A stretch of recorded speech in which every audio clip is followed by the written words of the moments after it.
All right. This is good catch up. Should we play some D&D? Yeah. All right, let's do it. Oh, yeah, I'm gonna roll. Oh my god, that's so funny. I rolled Jeanette again. But Jeanette, I called on you last time, so I will roll. Although very little happened last time, Jeanette. So, in terms of like recap, all right, I rolled a 4, which for me is Connor. Oh, okay. So we began the evening at the rectory, having snuck in there, and Courage and Lucian had gained entry to the rectory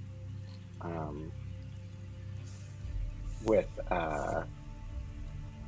where the groundskeeper and little Yeska were, and they went into the priest's office or room, little bedroom, and searched through the bedroom. Did not really find anything that I am aware of, and Yeska asked for our help with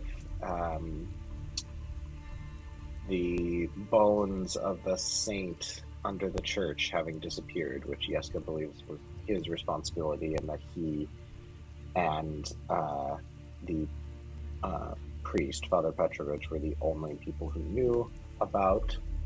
So he showed us where the bones should have been under the altar. We looked around, could not find any definitive clues or anything. Lucian and Callow broke into the priest's office in the church and took a bunch of papers. And I believe the rest of everybody asked a few questions of Milo, the groundskeeper, who did not seem to know anything. And then we had some bacon, or we were going to have some bacon, but I think we fell asleep before, or some of us fell asleep before we had some bacon. Recap. Excellent recap. I'm putting some names into the chat in case they're helpful. For note-taking purposes, these are names you did learn, so not freebies. At least I don't think so.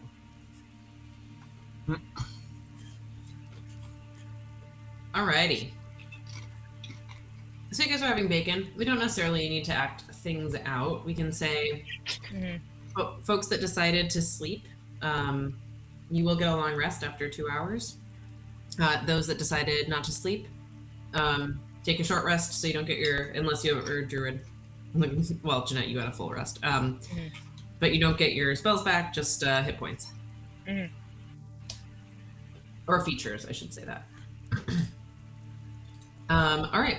What would you guys like to do? And find to plan a little bit metagamey in terms of, because we can just like fast forward a bit if we want to.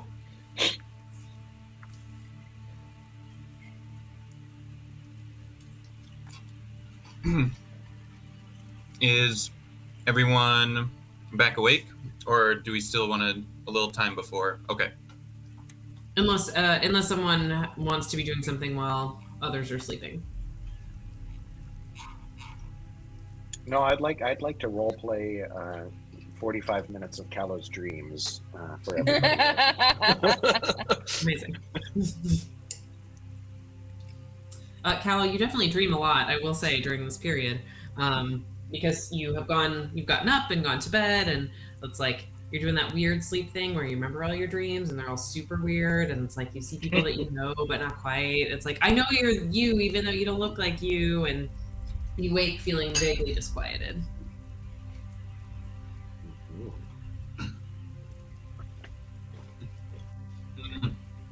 I do think Courage doesn't wake up until someone comes and gets her. At what point in the day would folks feel like they'd go wake up Courage? It was about 9:30, 10 o'clock when we left off.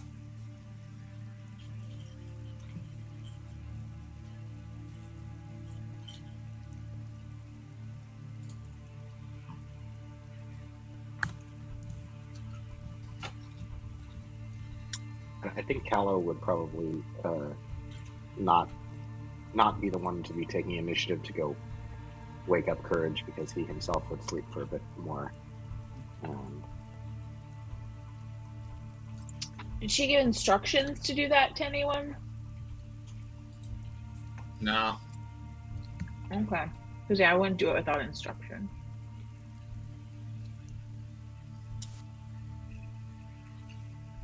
What about Lucian? I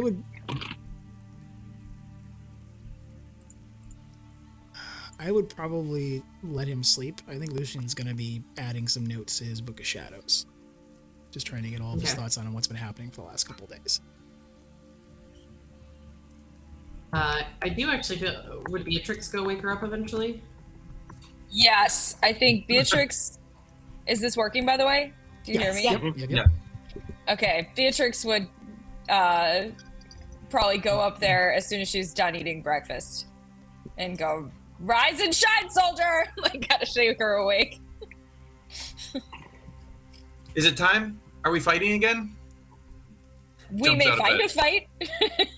We may find a fight. You gotta eat, girl. We have hunting to do. Okay. Well, let me put on my battle vestments. Yeah, I think maybe you would cause a small riot if you went downstairs in that again. Well, thank you, I think. You're welcome. We'll strap on and head down to breakfast. It's an odd choice of All right. phrase.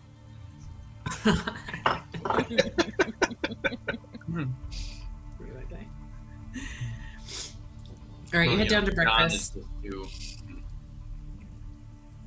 Ismark and Irina are down there finishing up their breakfast from earlier. And as you guys come down, Ismark asks, like, we have a meeting with Burgomaster this morning, yes? Yes, I think we do. How did you all sleep? Irina's like, I slept very well, thank you for asking. And Ismark sort of like nods, like, yes, it was a good sleep. Good. No nocturnal visitors? No nocturnal visitors that I remember. I slept very soundly. I feel so safe here. Good. We're glad. I guess we're all curious a little bit what it is, Irina, that you want here in Vallaki. Are you hopeful that the Burgomaster might be able to help you find somewhere to live, help you find a job? What do you have some ideas about your long-term plan? I mean, I just want to be safe, and this is supposed to be the safest city from Strahd, and didn't you tell me? Oh, I can't. Is Mark and Irina with you? Ismark was with us when we went to the church. Irina stayed. That's what I thought. But Ismark told me that he offered us a house and a place to live. Well, the nice thing about being free and safe is that you get to start making choices. So maybe you can think a little bit about what kinds of choices you'd like to make. What a luxury.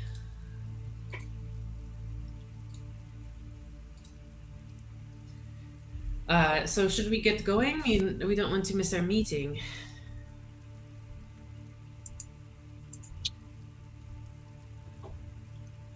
Yes, I think as long as Miss Puredeed has had a chance to get a bit of bacon in her, we should probably get a move on. Yeah, I'm good. Grab that pocket bacon. Pocket bacon. All right. You all head out the door, and you have a general sense. I think yesterday he gave you directions to his house. You also saw which way he walked, I believe, after he left.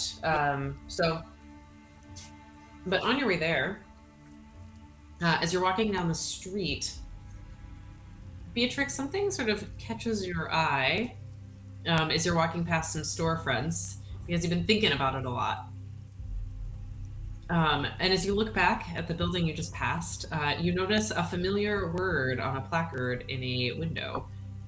And you look back at the do you look back at the placard or you keep moving? Oh no! Oh, your sound is gone. Sound is gone. But I do believe you said the magic word.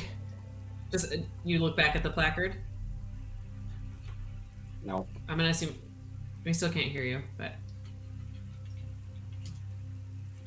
How about now? Yeah. Okay, good. I'm going to say that Beatrix is going to make a note of it. She does not want to derail this meeting, but she's going to make note that this is where Blinsky is. Yeah, so the sign in the window says, "Is no fun, is no Blinsky." Is no Blinsky. We saw, by the way, in real life, we saw a truck on the road that said Blinsky on it. No way. Yeah. Amazing. It's pretty funny. Spelled the same. All right. So Beatrix, you know where Blinsky is now. And I'd say, Courage, just because your passive perception is so dang high, you would have also definitely noticed this sign. You're free to stop if you want, but... Means nothing. Doesn't ring a bell. Not interested in Blinsky. All right. So you arrive outside of the burgomaster's house. It's a pretty big mansion. It's got walls of plastered stone, and it does look aged. There are like sort of scars where some of the plaster has fallen away from, both age and neglect. There are fine draperies covering all the windows, and there's a large arched opening above the mansion's double entrance doors. As you approach, you see several people walk quickly past you going the other way. They've got big smiles on their faces, and they're all grasping these big bundles of sticks. And some of them go the other way. A couple pass you, and you see them go into the door of the house. Can I stop one? You can. Connor, did you want to ask like a perception-y question first?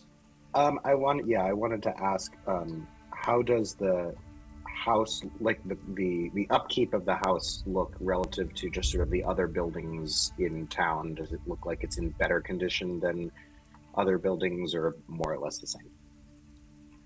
More or less the same, except that it's a mansion, so like it still looks nicer than the other buildings because like by virtue of what it is. But yeah, same level of upkeep.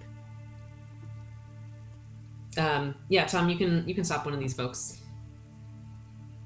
Yeah, looking for someone with the big bundle of sticks leaving. Good morning, pardon me. Why are you so happy? Well, good morning. It's great to meet you, ma'am. I'm just happy because it's another beautiful day in Vallaki.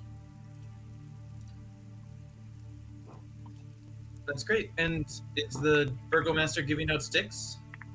Oh no, I guess I forgot to drop all of these off.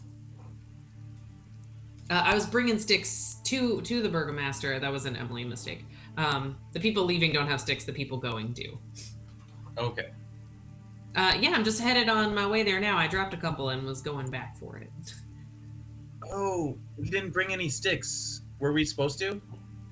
Well, I sure couldn't tell you. Who are you? You look new. I don't think I recognize you. I'm Courage. Just got to town. And we're off to see the burgomaster. Why does he want all the sticks? Oh, well, of course, for the Festival of the Blazing Sun. Oh, of course. Is that for like a bonfire? I think so. The Baroness is making this big sun that they're going to light on fire at the end of the festival. It's sure to be quite the spectacle. Also, I'm Carmen. I'm sorry I didn't mention my name when you introduced yourself before. Nice to meet you, Carmen. That's amazing. Has the Baroness done anything like that before? Oh, yeah. Baroness is very involved in all the festivals. in the preparation. I mean, this is the first time we've built a sun and light it on fire, but for the Wolf's Head Festival last week, she made all these fantastic wolf masks. With of course with the other ladies in town, we all pitch in and help out. All will be well here if we just keep on keeping on. I thought the festivals were the Burgomaster's idea. Do you think that the Baroness is behind it? It's a joint effort. Oh, okay. They're a couple. They support each other in all that they do. Of course. All right. Well, we better get to our meeting. Thanks, Carmen. Nice to meet you. Wonderful to meet you too, Courage. Goodbye, everyone. Have a lovely day. All will be well. Bye. Walk in the light. You too, ma'am. Would Elandra have noticed anything about her based on her previous reactions to other people here? Does she seem like she has a soul, or? Right. Is she really happy, or is it looking weird, or? You can make an insight check. Would be lovely.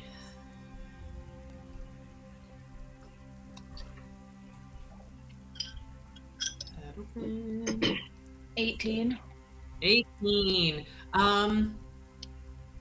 Yeah, you assume that she is happy because she feels like, because 18 is pretty high, she feels like she's supposed to be happy. It's one of those well, I should be happy, so I guess I'm happy. Sort of. Okay. She's uncomplicated in this particular way.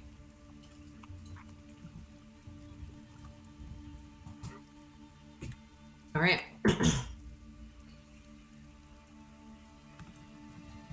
You go up to the door? Yeah. Yeah. All right. What do you do? Oh. Walking in, you're knocking, like...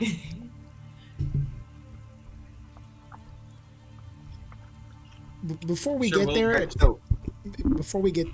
all the way to it and knock on the door, at some point Lucian would tap Callow on the shoulder and let him know that you may have some incriminating evidence in your pockets. I gave you the papers last night after you fell asleep in case you wanted to look them over.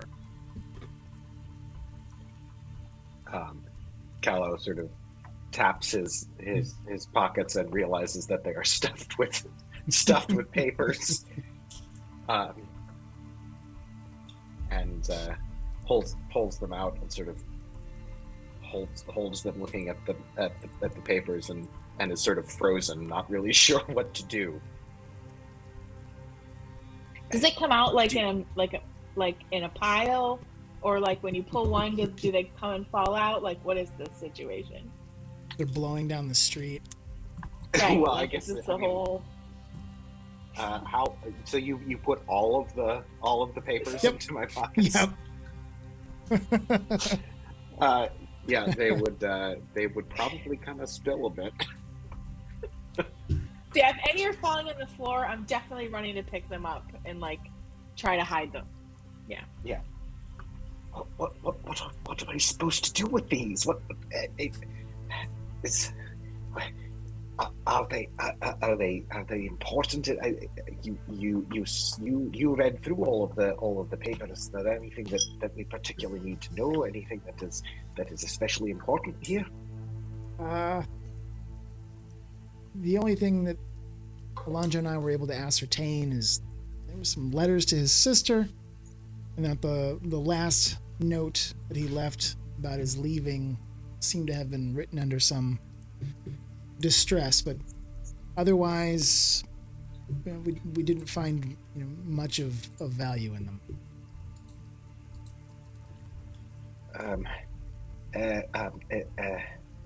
Very well. We are literally standing on the doorstep of the Burgomaster. Do you think you might have mentioned this earlier? I'm feeling a sense of betrayal. Like there has to be some sort of betrayal. Callow is going to just drop the pile of, in a total panic, drop the pile of papers onto the floor, and cast firebolt on them. pull out his 2 vials and combine them right over them, and they ignite. All right. Are you doing this on top of ground? Stone? What's the surface on which you're firebolting? I don't know, DM. What are we standing on? Are The we front standing stoop on a of the wooden porch? Burgermeister's house. Are we standing on stone walkway? Yeah, you're on some stone. Stone, okay. But it's still a pile of burning papers in front of me. Alright. Beatrix, in an attempt to salvage the situation, is gonna sort of hold up her hands and start singing, "He's the morning lord and he's okay. He goes down at night and he shines all day." But you don't have to draw more attention to it. Sing with me. He is the morning lord. What is it, like druidcraft, and like just blow these away, like these winds or something, to like blow the dust away? Perfect. Does it extinguish the fire, or does it just send burning paper everywhere? It's kind of a combo. It's like it mostly pushes them, but like some pieces they're still sort of smoking on fire as they float away. Oh, no. Luckily, Barovia in general as a country is quite foggy and damp. Is anybody staring at us? Anybody? No, so you just happen to be standing here during a lull between people coming to see the Burgomaster. Or his wife, as it were. Thank God she left with those sticks.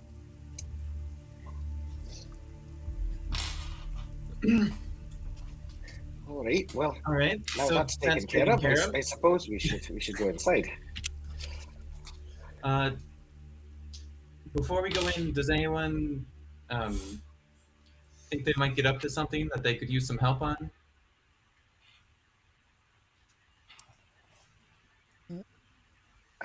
You never know what'll hit me in the moment. What do you mean by that? Well, maybe I'll just help myself for once.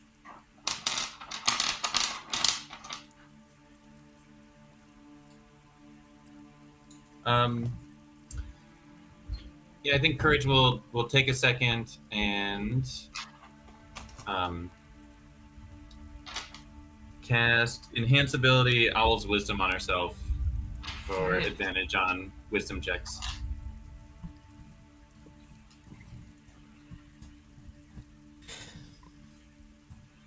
All right, let's keep our eyes open and figure out what the hell's going on here. Yes, and let's keep a level head here. No sudden impulsive decisions or actions here. Yeah, unless we have to. Agreed.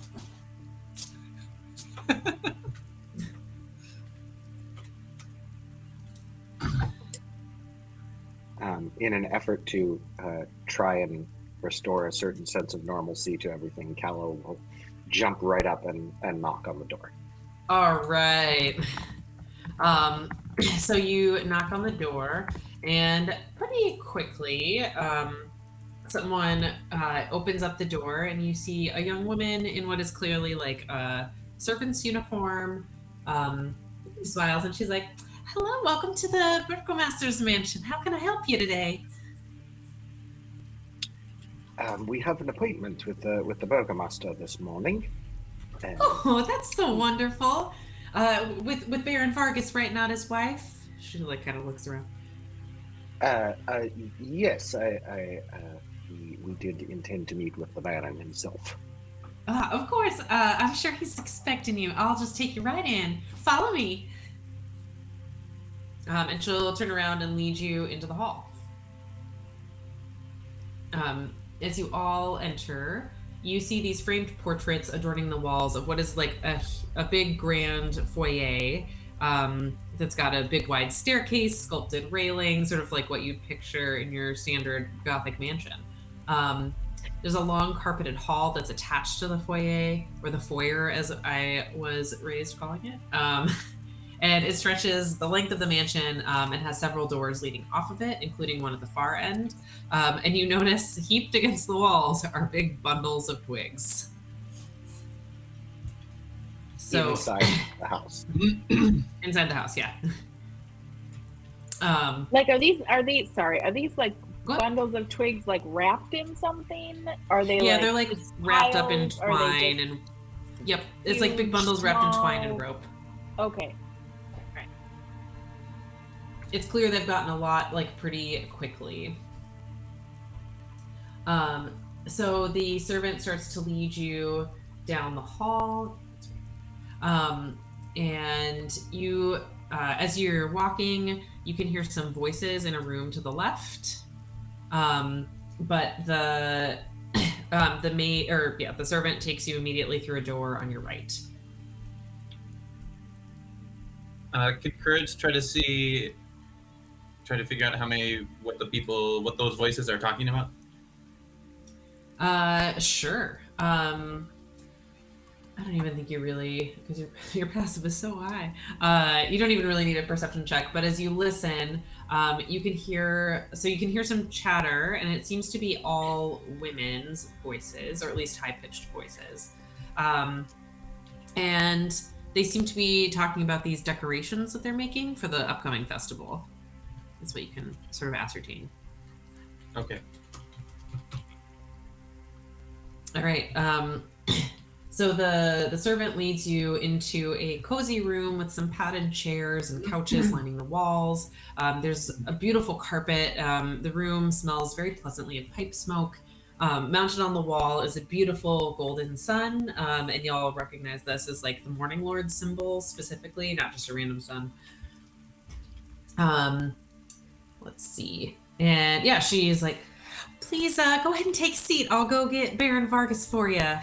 Oh, I'm sorry. Can I get your names, or do you have like a party name or something? Just so I can tell him who to expect. Who would have been introduced to him? I can't remember who was actually introduced to him yesterday. I think Courage and Lucian both talked to him. Yeah. He knows Lucian as Kirby Plum Cake. Yep. Specifically.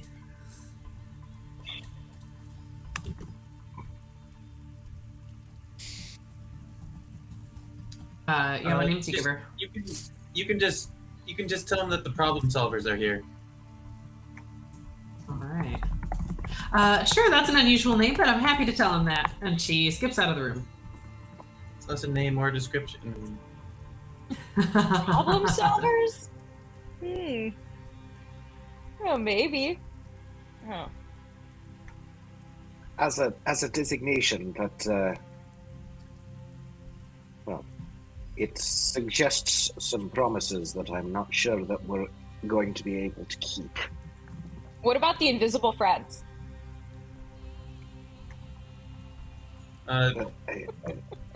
We are quite visible most of the time. I believe there may be A little late. some A little late for manners and- invisible friends. After she leaves, are we alone in this office? You're alone in this room. She closes the door behind her. Oh, I forgot. I have scenes for this now because I was like, yeah, I don't just have to do the places. I can do all the places. Very excited about this. Love it. Yep. I mean, it does mean more like management, but it's fine. It's so exciting. I'm very happy.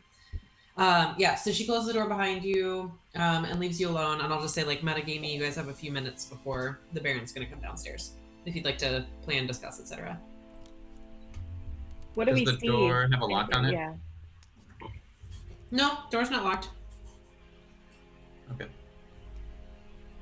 Now, before the Baron arrives, what are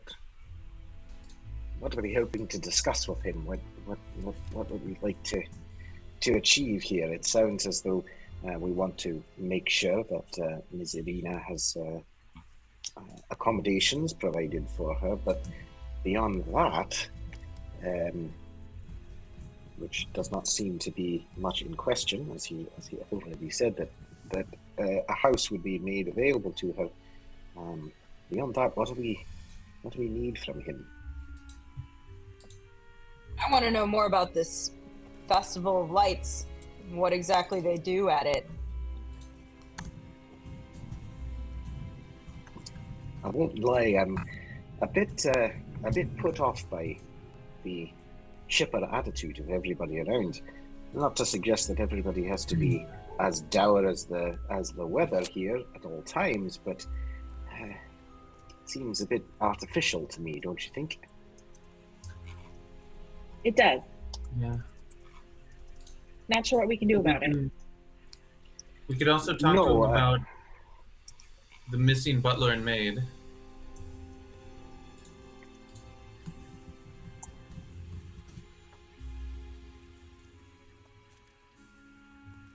The missing butler, sorry, above table, the missing butler and maid, I'm reminding myself of what that is. Who are we talking about there? Someone told, I think it was Vargas, told us some other people went missing. Yeah, Father Vargas told us he was concerned about a couple disappearances, mainly a butler and lady in waiting. Oh, would have been great to ask that servant. We'll do that later. Yeah, I'd like to know more about some of the disappearances too, and I'd also like to hear, I'd like to hear the burgomaster's version of what he knows about the legend of Saint Andrel.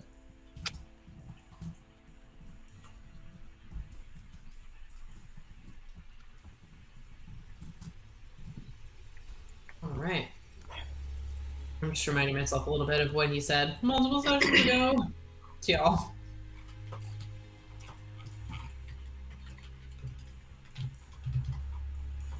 Anything else you would like to make sure you cover or plan or do before he comes in? Is there anything that looks off or weird in the space that we're in that would seem like strange? Make make a perception check. 9. Nope. Seems pretty normal, loungy space. I'd like to do a check as well. Sure, go for it. First roll of the night. Gotta open up the dice. Could you describe the office a bit more? So there's like a big rug, a fancy rug in the middle of the room, kind of like what you see in the picture. There's 2 sofas on either of the walls that are the walls to the hallway. Big cozy red upholstered. There's also a couple of big cozy chairs sitting around. There's a fire in the fireplace that seems warm and nice. There are portraits on the walls, windows that look outside onto a lawn. Front lawn or back lawn? Side lawn. I So rolled more a like 14. a sitting 14? room than an office. Yeah, it's a sitting room, not an office. A den, one might call it. And with a 14, I still don't think you don't really see, no, I still don't think, I know, you don't really see anything unusual or out of place. It just seems like a cozy room. I don't think that anything... Where the smell of pipe smoke's coming from? It's more like a room. You can tell it's a room where people have smoked pipes, not like a pipe is being actively smoked. Okay. Yeah, it's like that lingering smell.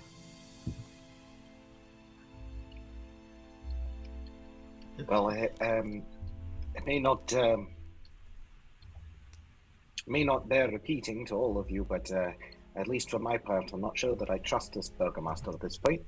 So I wouldn't be inclined to reveal any information about any of the circumstances here in the town that we know. Let's see what we can get out of him without revealing any other secrets. And Ismark and Irina are with us, right? Above the table? Yes, unless you specifically didn't want to bring them, which is totally fine. No, I think we this was the point was for them to meet. Do they have any questions about what Callow just said? Actually, yeah, good point.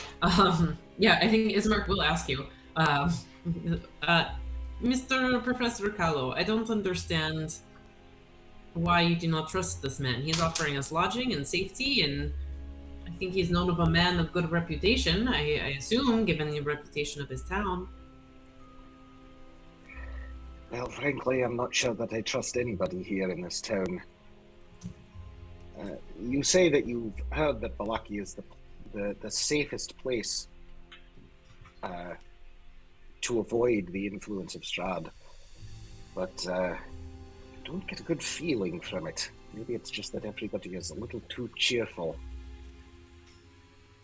But in any case, I find it's better to assume ill intent and wait until proven otherwise, rather than trust blindly and have that trust spoiled. Well, that doesn't seem like a very positive way of thinking, does it? I mean, don't get me wrong, we must all be on our guard, especially in a dangerous place like Barovia, but you can't live your whole life that way. Absolutely, Arena. At least from my take from our little time here, all the good people here have suffered. If you're overly cheerful, you have to ask why. Indeed. Well, I still Suffering prefer can this. make people do desperate things. It can, but they don't. I don't know. These people do not seem desperate to me. But perhaps it's just because I have spent my whole life in the village of Barovia, where it is quite sad. People have no hope there. I think I would take smiles and false hope over no hope myself. I just hope it's not forced. What do you mean? Ismark will ask. I hope the hope isn't forced. People are forced to feel this way. Or else. Or else. Oh, I wonder what or else could be. Exactly. Well, that would speak to where's the previous father? Where's Father Petrovich? Indeed. Just as you asked And if that. it is... Oh, go ahead. I was just going to say, and if it is true that Vallaki is indeed the safest place from the influence of Strahd, by what means is it kept safe? Mm-hmm. How is his influence kept at bay here? As you say that, Vargas will open the door and be like, "Well, good morning, my problem solvers. It's wonderful to see you all this morning. If I heard you correctly, Professor Callow, you're curious by the mechanism through which we are able to have such a safe, happy, and prosperous town. Did I hear that correctly?" Indeed, curious as to your defenses, especially since, as you know, we came here to deliver Miss Irina to safety here in Vallaki, in your lovely town. Of course, we're mighty pleased to have you all here and to show you some of our excellent hospitality. We, of course, have many of volunteer, but paid town guard, as in not conscripted, as they do in other places. We have many guards, headed by my ward, Isaac, who is surely quite tough. He's out patrolling right now, or else I'd introduce you. But the main way that we are able to stay happy here is through these festivals and a general good attitude. If we all remain happy, there's no space for the despair that comes with the Devil Strahd. With the Baron's entrance, does he actually seem happy to see us? Yeah, he's got a huge smile on his face, twinkle in his eye, definitely very excited. And no, suspicion from him, he's heard about other things that have gone on this morning? You can make an insight check. Excellent.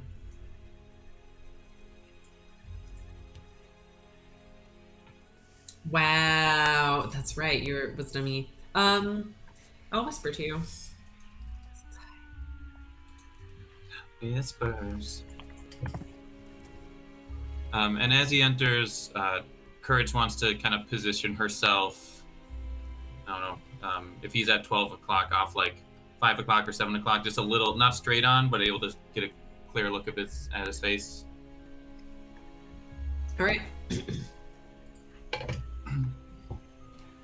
Well, Miss Arena, it is a pleasure to meet you. I am Baron Vargas Valakovich, the burgomaster of this fine town. I hear you're coming to stay with us for a bit. So, yes, sir. It's very nice to meet you. Respond. Well, we'll make sure to get you some housing. Now, Ismark, are you staying as well, or do you need to get back to your town? I believe you also wanted to talk diplomacy at some point. And Ismark will respond like, yes, it would be wonderful to stay for a few days to get Arena settled in, but then I think I should be returning home soon, as there's currently no leadership in the village of Barovia, but I am excited to make these connections with you. And what can I do for the rest of you fine folks today?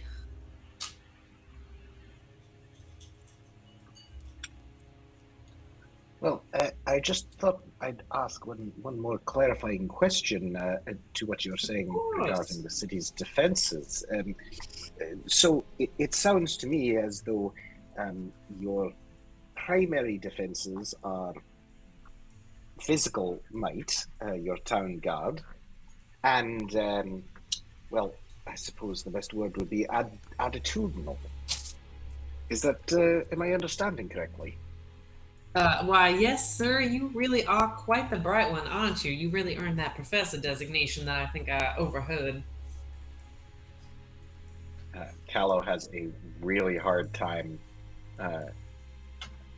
disguising the look of disdain on his face at this incredibly patronizing comment.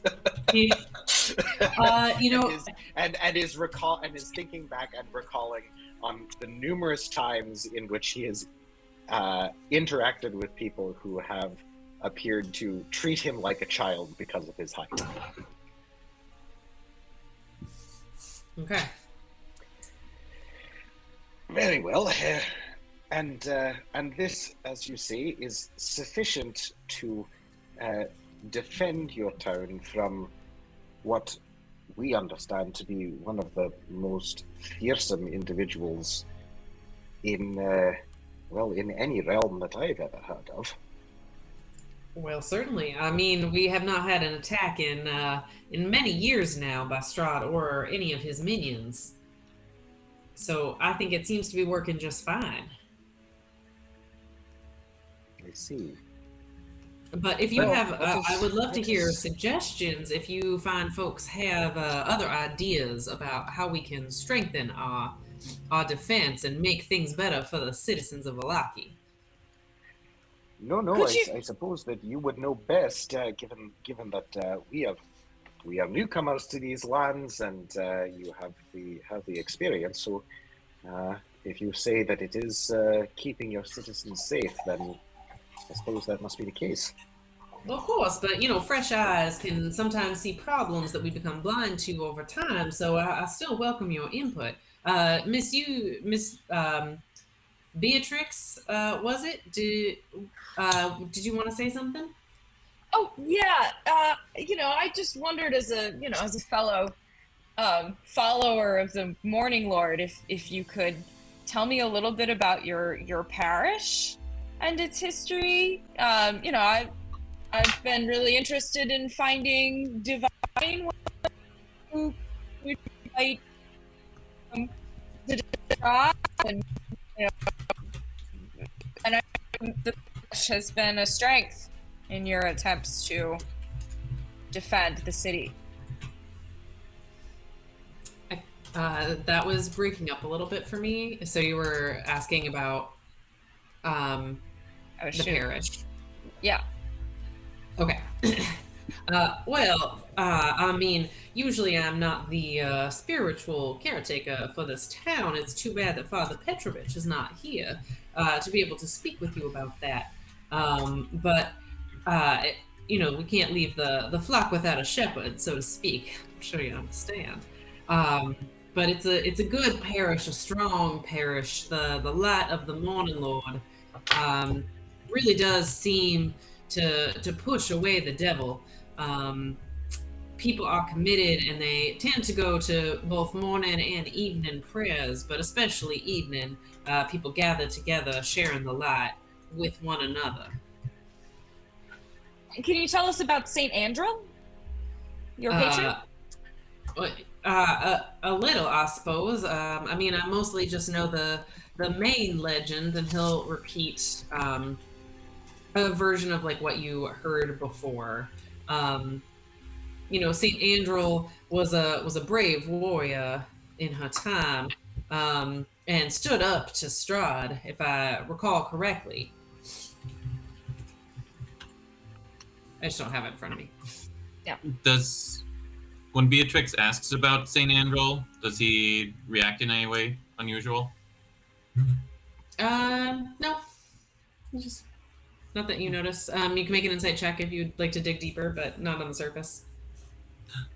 I do want to double check. Of course you do. 16. Nope, doesn't react weird. Seems just like I think at most with the 16, he might seem a little surprised, but not like in a bad way. Just like, oh, that's an unusual question. Yeah. What? We'll wait to see if Beatrix asks anymore. I think the last thing I'll ask is, can you tell us a little bit more about the festival you all are about to have? What the forms of the ritual are? Oh, well, we have a festival pretty regularly here in Vallaki. You gotta keep those spirits up, as it were.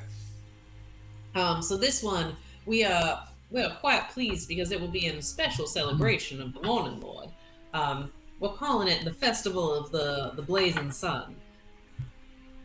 So people make special foods to give out. Everyone comes.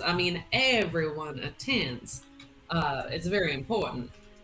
And as I'm sure you noticed on your way in, my beautiful wife, who I'd be happy to introduce you to if you're interested, Baroness, is in charge of making a gigantic wick of sun, which we plan to light on fire at the conclusion of the festivities.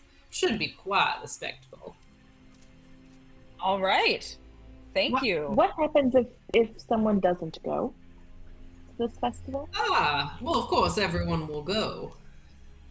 Why would they skip such a joyous occasion? Oh, well, I can't imagine why they wouldn't. What if someone was sick or incapable of attending for some physical ailment or travel reason? Or any of a number of different reasons. Of course, we wouldn't force the sick to come to a festival, but most people you'll find here in Vallaki are pretty healthy. Oh, speaking of, you'll see him kind of like do the little snappy thing, and a servant will pop their head in. They're clearly standing outside the door, and he'll be like, "Yes, please bring some drinks for these fine adventurers. What are your preferences?"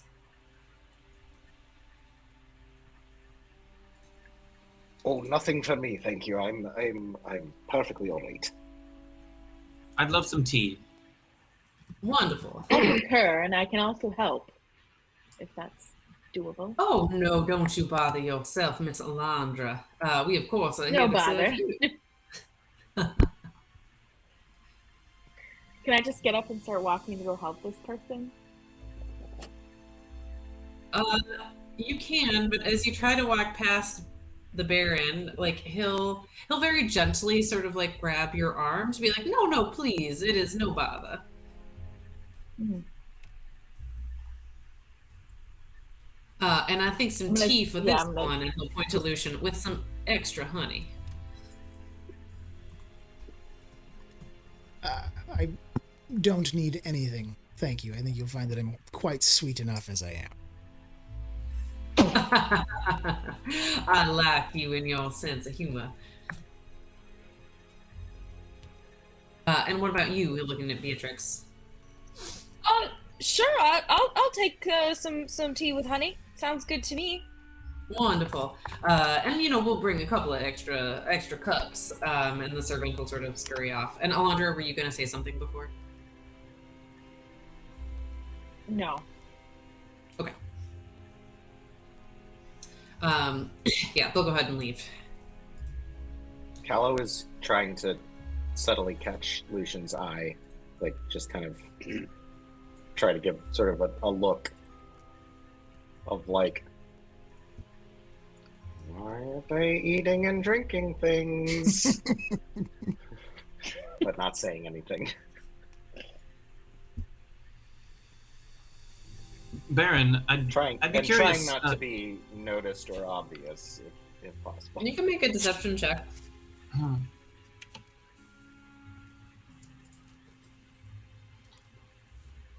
Baron, where? That's a 7. He notices, but he's not going to say anything. Where did you get the idea of the Festival of the Blazing Sun and the Wolf's Head Jamboree before it? That's quite creative. Are these your ideas or the Baroness? Oh, well, of course, it's a combination. We come up with ideas not just together, but with input from our parishioners as well. Do you still have your mask from the Wolf Jamboree? I might be able to dig it out whenever Vasha comes back. I'll be sure to ask. Amazing. And before we get too far, I wanted about the defenses of Barovia. I'm trying to learn more about fighting and battle and that, but I'm not very strategic. But I wonder if there's something Vallaki could do to help the city of Barovia. Perhaps if not out of the goodness of Vallaki's heart, out of a concern that if Barovia finally falls, Vallaki's next in line. Well, certainly we don't want Barovia to fall, and we would be happy to do things out of the goodness of our hearts. We didn't realize things were quite so dire until, Ismark and Arena here arrived. We would certainly be happy to help. Our general strategies now in terms of the festivals and the ongoing goodwill that we try to generate amongst the people, keeping everyone safe and healthy and whatnot. But certainly the wall around Vallaki doesn't hurt either, if you know what I mean. Mm-hmm. So a wall is sufficient to keep the minions of a terrifying creature such as Strahd out of Vallaki? I don't know if sufficient is precise, but certainly necessary. Ismark, what do you think? Do some of these options seem possible in Barovia, or perhaps maybe some kind of peacekeeping force from Vallaki, or better to pull the people out as refugees and bring them here where they're safer? Well, I would certainly not ask for anyone to leave their homes unless they were willing, and as we saw, the journey can be very difficult. We encountered those wolves on the way and those undead. It's maybe not safe for most people to make that trip, but certainly we could work on the wall. I think this is a very good plan. Our festivals might be a little smaller if we start doing them, but it's not a terrible idea. Certainly, people in Barovia need some kind of help, so I think this is a good idea. We cannot muster the same kind of security force that you all have here, Baron Vargas, but we can probably get one that is a more appropriate size for Barovia. Perhaps some of your security forces can return with me and can train my people, or we can come back at another time, perhaps once we've recruited more. And do some training. And Baron Vargas will be like, oh, I think that is just a wonderful idea. I love the idea of forging this kind of knowledge sharing between our towns. I don't know how it is that we've gone for so long without contact with one another, regular contact. This sounds On wonderful. most of the Like an Yeah, alliance, and that kind of cooperation. That's a great idea, Ismark. Thank you, thank you. on most of the cities in the lands of Barovia here, this isolated from each other. Yeah, Ismark and the Baron will both nod, and Vargas will kind of look at him. And, yes, it's as you know, it's quite difficult to travel by road in Barovia, and there's not another form of travel, unfortunately, that at least that I know of. So it's quite risky to leave.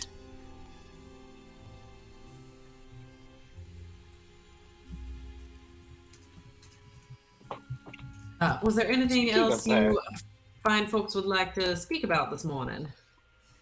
Well, yes, as a matter of fact, speaking of leaving, we were a bit curious about this priest of your parish, as we have all discussed just now. It is rather dangerous out there on the roads, and you have no idea where he may have headed off to, or why he may have departed. I sure don't. I'm very concerned about his disappearance. He and my wife are siblings and quite close, and so of course I'm deeply concerned for my brother-in-law. And given this and the disappearance recently of my two servants, two of my servants, I'm quite concerned. This is a rash of disappearances. Maybe we're not doing quite as good of a job as we should be with our security, but he left a note that said he was leaving, so perhaps it's of his own accord. The other two disappeared without a trace. No, didn't take the stuff. It's quite odd. How far apart were these disappearances? Well, Father Petrovich disappeared with that note. I think I said it was a week ago. Does that sound right? Yeah. Whatever I said last time. Trumps this time. We'll say a week ago, but my two servants just disappeared.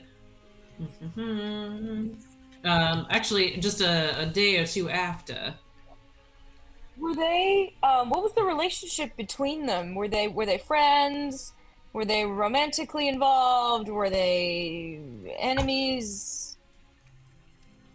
Well, I'm not sure if they were romantically involved. I try not to ask those questions of my staff, but I believe they got along just fine. It was my butler and my wife's lady-in-waiting. My wife, the Baroness, is quite concerned. We understand. So three people missing in a week's time, and it doesn't seem like there's much cause for, like, no one's freaking out here. Well, we've certainly tried to keep my household staff's disappearances under wraps. Why? We don't want to alarm anyone unnecessarily until we get to the bottom of it. I think I mentioned Isaac is trying to find out what happened, but investigating's not really his forte.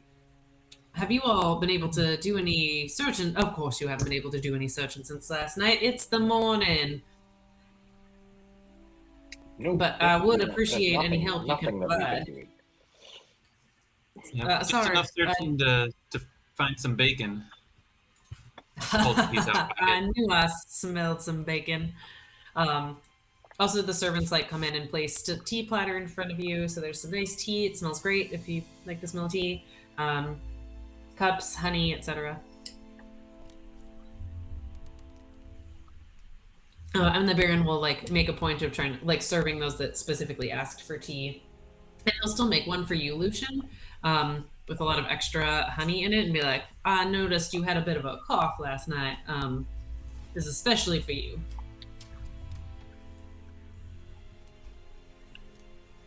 Lucian's not he's not even going to touch it. I would like to do a check to see if I notice anything strange about the smell of the tea or its appearance. Sure. What kind of check do you think that would be? I would do it. I think either insight or investigation, or maybe perception. I don't know. Let's go. Maybe I think it's perception. Okay, perception. 17 plus 2, 19. Yeah, tea seems perfectly normal. Like, decent tea, in fact. Honey smells nice. Yeah. Like, it's got a good scent, not a weird color. Seems fine. Yeah. I'm gonna say, wow, Burgomaster, where do you get tea of this quality around here? And I'm gonna take a sip. Well, it's grown out west, closer to where the Wizard of Wines is, I'm told.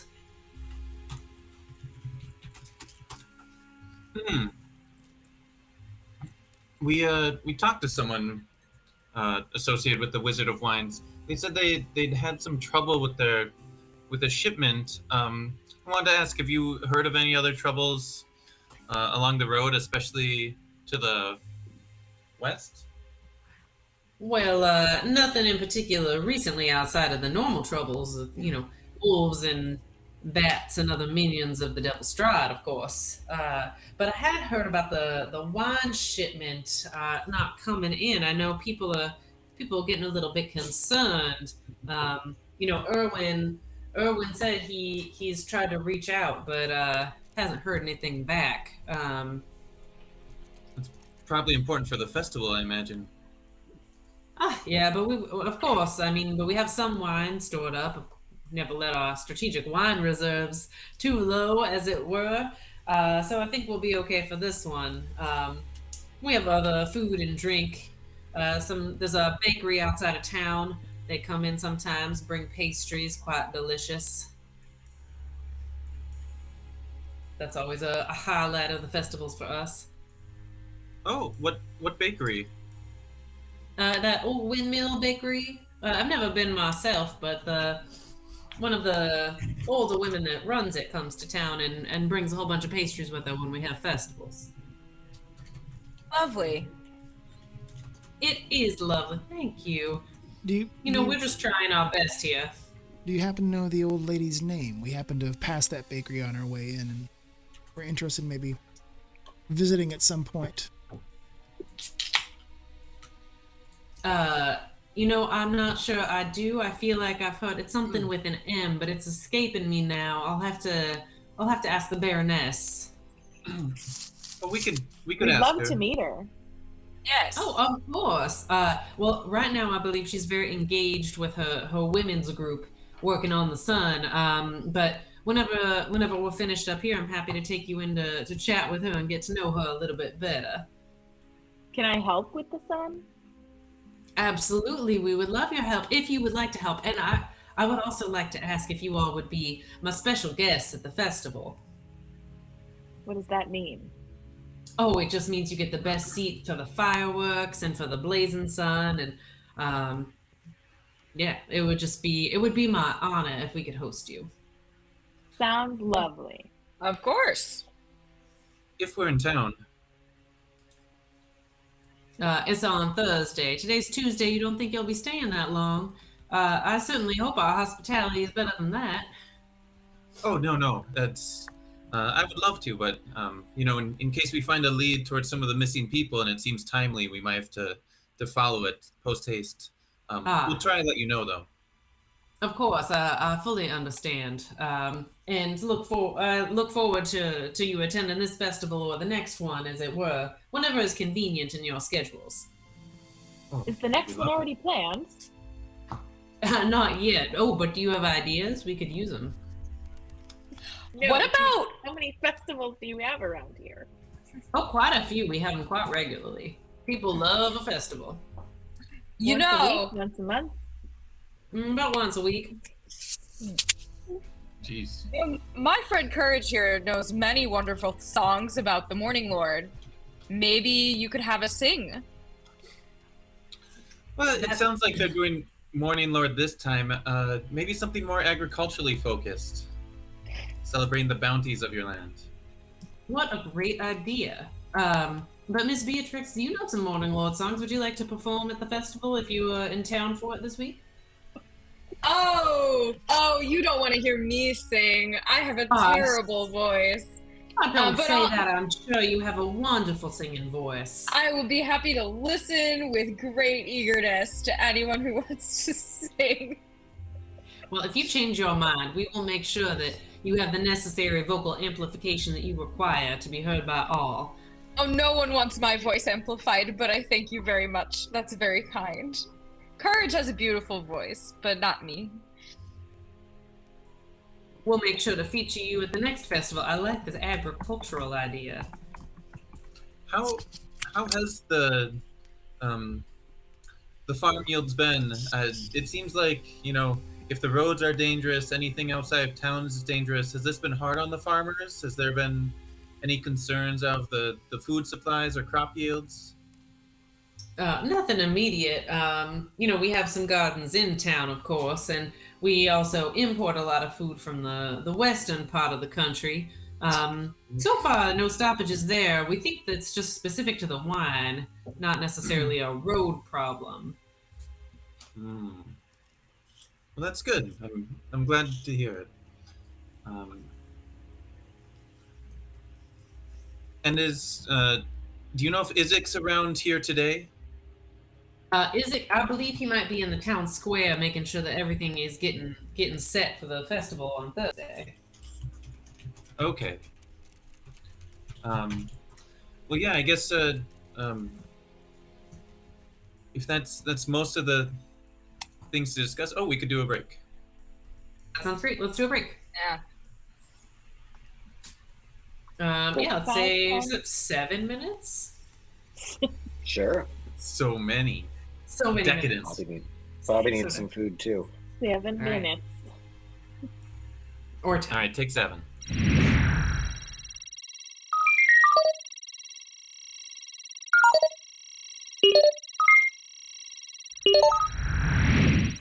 All right. So let's jump back in. So you guys... Can I ask a quick question? It's kind of a technical question around the use of my message spell. So it's a cantrip where all I have to do is point a finger at somebody. It works through walls, around corners, as long as I know where they are. And when I whisper to them, nobody can hear me but that person, and they have the ability to answer me back if I let them know. If I were to use that, are there any checks you want me to, like, if I wanted to, like, say we're in the middle of this conversation and Vargas is going back and forth and I wanted to whisper something through that spell to Callow, how would you want me to go about that? Is it, if do you want me to, like, I'm trying to do it kind of stealthily? Yeah, but I would say I would still want you to roll like a deception or sleight of hand. Either sort of depending on, I would think like sleight of hand is like you don't want him to see anything. Deception would be a like, oh, I'm just playing with this piece of copper wire in my hand or something. Okay.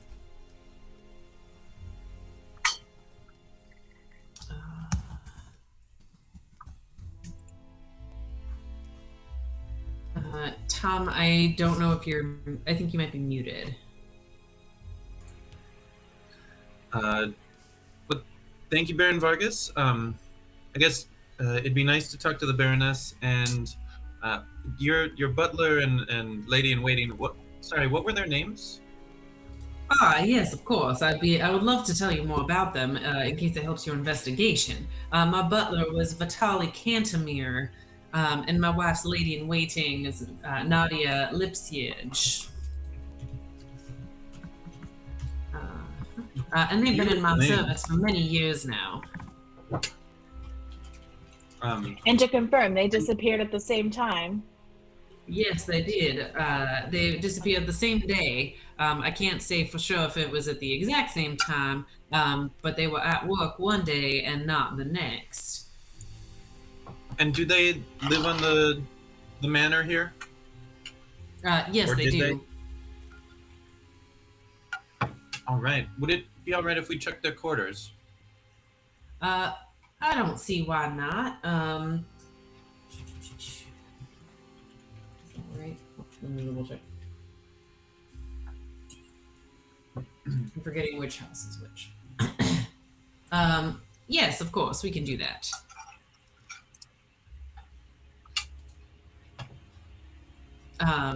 In case it helps, I know Vitali sometimes went to the Blue Water Inn, where I believe you all are staying on his evenings off. I haven't gotten a chance to stop by yet and speak with Danica and Erwin to see if they've seen him, but that could be a good place to check. And the Baroness could tell you more about Nadia and her regular schedule.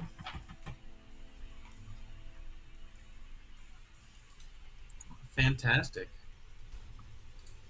Well, looking at everyone else. Anything else?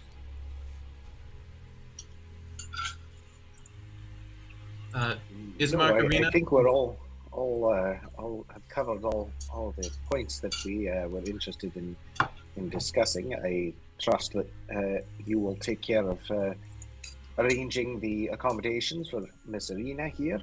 And why, yes, we'll Mr. Ismark, Miss Arena, I'll make sure to send someone tomorrow to the Blue Water Inn to give you more information once we get things arranged today.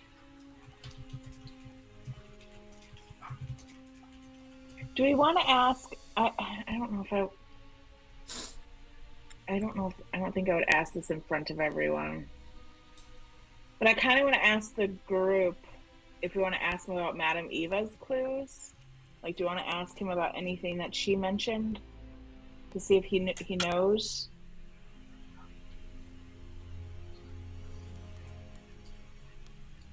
Actually, I forget. Did we ask him about sources of information yesterday, like libraries and whatnot? So I would definitely like to ask about that. Are there any libraries, or is there a messenger service with people who travel around the area? No messenger service that I know of. I know there are some.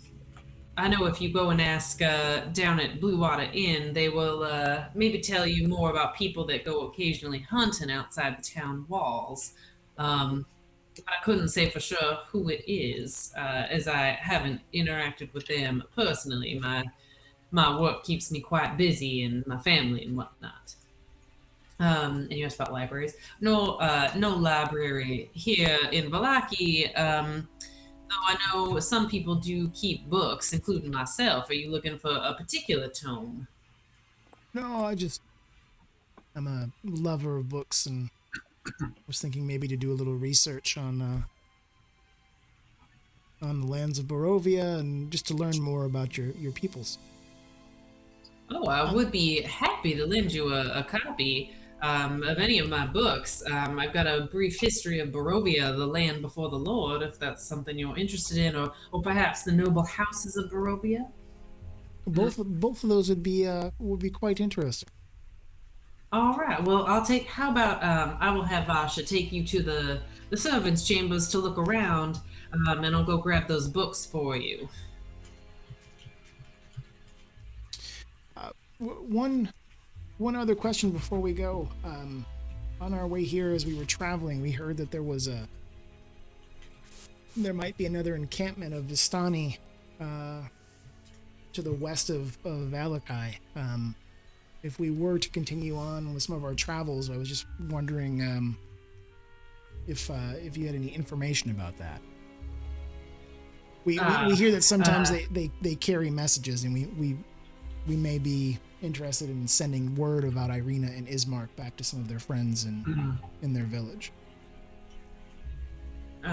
What Ismark will respond like, well, I plan to return home soon, so I will I will carry messages if that is necessary. And Vargas will sort of smile and be like, and you asked about Vistani. The Vistani are not welcome here in town. They are not particularly friendly and are unwelcome because some of them are in alliance with the devil himself. So we do not trust them, but they can be found southwest of town should you be interested, though I would not recommend it. Well, good to know where they are. We can keep ourselves clear. Excellent. Vasha, and you'll see the same girl that answered the door will pop in and be like, Yes, sir. Take these fine people to the servants' quarters. They're going to be investigating the disappearance of Vitaly and Nadia along with Isaac. Yes, sir.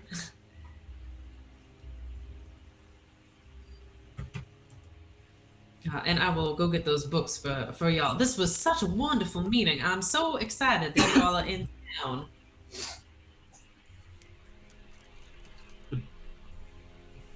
Thank you for your time, Father Vargas. I'm sure we'll be speaking again soon. Absolutely. Maybe I'll see you at church tonight. Maybe.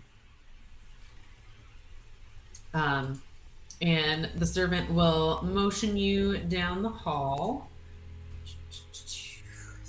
On the way, Huh? can I ask her some questions? Sure. It's not super far, but go for it. Okay. Asha, did you know Vitaly or Nadia very well? I mean, I suppose so. We all live together. Were they doing any acting strange at all before they disappeared, or seemed discontent or upset about anything?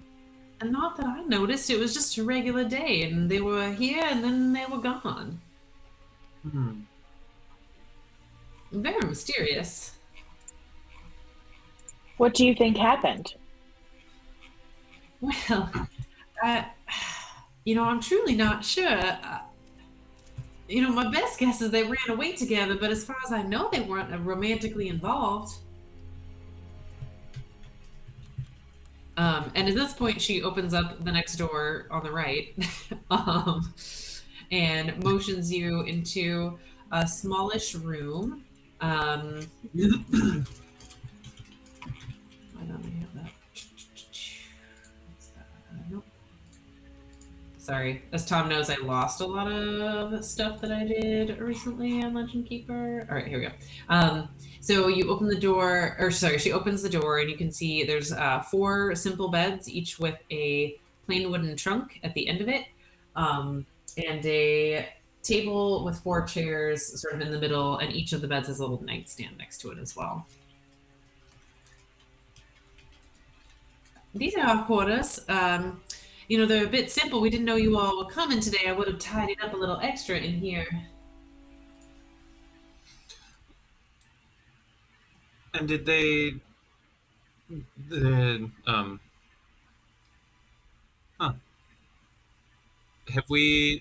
is Yasha the same person that opened the door Yes. and brought tea? Vasha. Yes, same person. Yeah, Vasha. Okay. So there's just 4 of you keeping this place running. Yeah, it's. Or there were. Right, there were. It was me and Vitaly and Nadia, and of course our cook. Oh, who's that? His name is. It's driving me crazy. His name is Stan. We'll go. I have no name.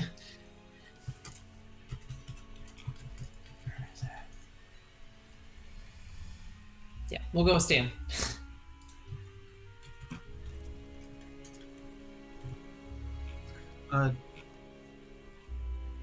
And Vitaly and Nadia, was it like they were here one night when you all went to bed and they were gone in the morning? No, they disappeared in the middle of the day. That's why it was so strange. Oh. Which were their beds? They were the most senior of the 4 of us, so they had the beds in the backside, like across.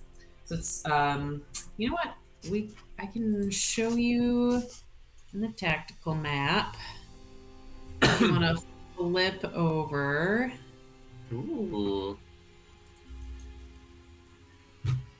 For helpfulness. I just have to remember where the thing is. There we go. Wow. And I'll erase. You were in this den next to it. It's funny because it's like a circle, even though we're on a grid to erase the fog. There we go. As an FYI, as Courage is kind of distracting Vasha asking these questions, Lucian is making use of his message spell. All right. Go ahead and you can send the message. Are you trying to hide it from Vasha? He is. He's kind of turning and like looking at paintings and kind of turning his back so that she can't see him whisper, that kind of thing. All right. Oh, she rolled well though. Go ahead and make a sleight of hand check just for funsies.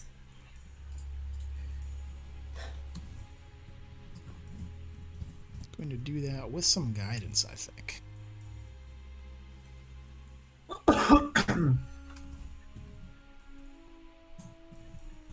So 16. All right. She doesn't. Yeah. Great. I know.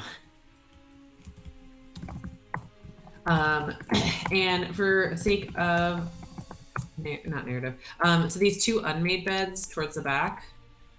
I'm so bad at getting it to click. This one? Nope. Come in. It doesn't matter. The two at the back, we're gonna say they're flip-flopped. Like the made beds are the ones that are gonna be on the back, and the unmade beds are closer to the front. All right. Well, let's have a look around. And Courage will check things out. All right. Make investigation or perception, depending on how you want to search.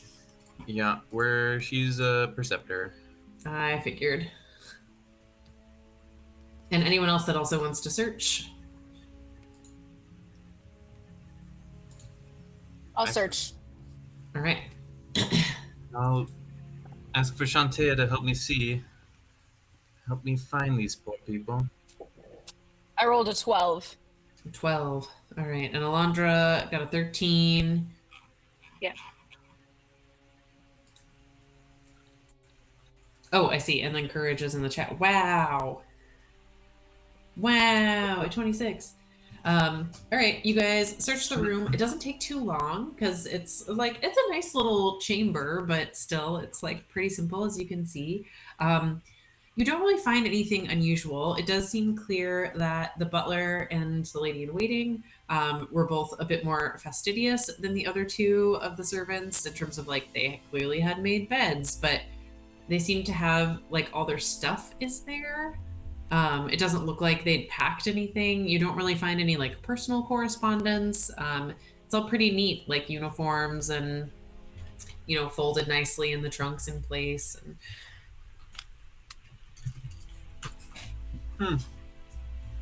So nothing looks like it was stolen, or everything basically looks like it's been left behind. Yep, exactly. Okay.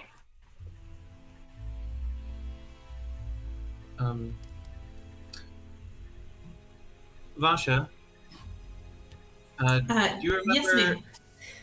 Do you remember if Nadia or Vitali had any unusual personal effects? Any jewelry? Any unusual clothes? Any like a diary? Anything that they would have taken with them that's noteworthy? Not that I know of. Would you like to talk to Stan? Maybe Stan knows something. We'll look at the rest of the group. I feel we've taken up quite a bit of the household's time already. Maybe we would be better served making our way about the city, asking about Vitali and Nadia, and seeing what we could learn. And then if we have questions, we can always come back and speak more with the Baron and his house. Sounds good to me. Well, okay, but I'm sure Stan would be happy to speak with you if you did want to talk with him. I would like to I do know. chat with the talk to the Baroness before we go, though, Lucian. If you want, I could wait and talk to them and catch up to you all. I said I was going to help with the sun. Did. All right. Yeah, maybe Elandra and I look around here a bit more. We can always meet up at the inn. Split the party. Split the party.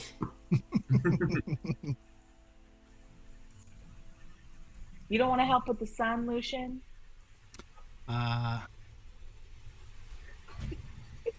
As interested as I am in the public events of this city, I feel like we've learned little that we didn't learn from Vargas in our last conversation. I feel pulled in a different direction. Can you convince us to leave? Is it your dragon? No, nothing of the sort. I don't want to argue in front of the Baron's servants, but I fail to see how this gets us home. We are quickly becoming embroiled in other people's problems, and as much as I would like to help, our purpose in coming here was to help Irina and Ismark be settled. It would seem the Baron is willing to do so. To me, that means we should be looking into our own affairs and how we get out of these lands. And I don't see how finding a butler and a lady-in-waiting is going to help us to do that. People disappear all the time. It doesn't necessarily mean anything particularly nefarious. We're 5 people who have disappeared. I'm sure we all have people. I'm sure you all have people who would love to see you come home.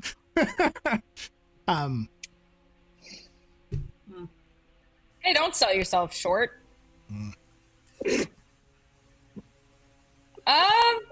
You know what? It's not that I don't think you have a point, but I also think that we don't have an easy way out of this situation. And if we're going to survive here and find a way out, then we need goodwill and allies and supplies. We need people to like and trust us. And liking and trust are in really short supply, I think, in Barovia in general. So I really feel that involving ourselves in the affairs of what's going on here in Vallaki, if it helps us get food, money, and allies, I'm all in favor.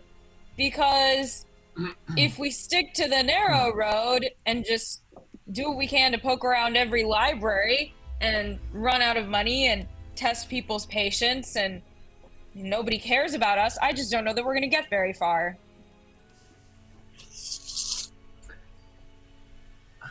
I think Lucian has a point, though. We have too much to do, and we don't know it. It does feel like time is not on our side for some reason. That perhaps splitting up, it's like all 5 of us sharing a book doesn't make any sense. Why would we need everyone to talk to everybody? That's a good point. We can always look for ways to be more efficient. I just don't think ignoring any of the people who have asked us for help is going to be a good way to get us out of this alive in the long term. I'm not suggesting that we ignore them, and I'm not suggesting that we don't take jobs that actually pay. I am suggesting, however, that this butler, this lady-in-waiting, the missing father, the bones from the church we don't understand at all, none of those are active leads that take us in a direction that seems to and I'm not saying that they wouldn't, but that seem to further our own ends. We have an active lead for Madame Eva's cartomancy. She tried to give us, when we asked her how we get home, how do we resolve our problems, she gave us 5 answers. Not one of them was the butler did it with the lady in waiting. Not one of them was the missing father from a church we've never heard of with bones we don't understand. We do know that there's a Vistani encampment. We could be going there and looking for Dusk Elves to see if it matches friend Callow's card. Unless someone can explain how their reading is somehow tied to this, I'm simply suggesting we prioritize. Well, absolutely, but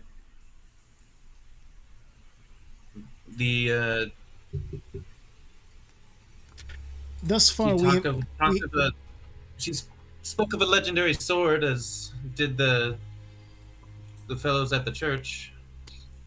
Yes, and clearly the Morning Lord is one of the few things at least attempting to stand between people in Barovia and the Devil Strahd. So I hold out a lot of hope, actually, that these bones may in fact have some magical power that might protect us. You know, Miss Beatrix, if I may say, I understand where you're coming from, and I hear your concerns. But just so you, well, I know you know this, but not all missing or disappeared persons are to be found in the same place. And I understand why you may, given what you have explained of your own personal mission, be inclined to search for missing individuals. But I would caution you against drawing too many parallels between your own experience with your dear lost friend and these individuals to whom we have little to no connection. Hey, did I say that? I didn't say any of that shit. Don't you psychoanalyze me. I am merely hoping to call attention to perhaps some unconscious connections or biases that you may be making that may be influencing your decision making at this time. All I'm saying is we are not going to get out of here without help, and at least bothering to ask as we go our rounds whether anyone has seen this butler or this lady, or finding these bones may help us get that. I was being very practical, actually. Thank you very much. Well, as I'm sure somewhere in your scripture says, the Morning Lord helps those who help themselves. I am simply suggesting that that's what we do. Focus on helping ourselves a bit rather than everyone else around us. We have been in this town for 2 days. We have yet to actually walk its entire environs. We don't know anything about the other people here, other than the few that we've met who have talked about this festival, and the Baron and a few of his followers. Why not search around a bit more before we become embroiled in yet another mystery? If the bones are as important as we think they may be because of some sword that is mentioned in the story of a former hero, then why are we focused on this butler and the lady in waiting? I am simply suggesting that if we are going to follow after something, let us pick some one thing, and run down that rabbit hole first. All right, let's put it to a vote. I vote the bones and the missing priest. What do you vote, Courage? I vote we split up. Also being attacked by a wolf. Also, have we been here 2 days? I thought we got in yesterday afternoon. Yesterday and today? One night. Yeah. It hasn't been 48 hours. Yeah. I'd say it hasn't even been 24 hours yet. But I think we have a bunch of leads that we don't need everyone. We should split up.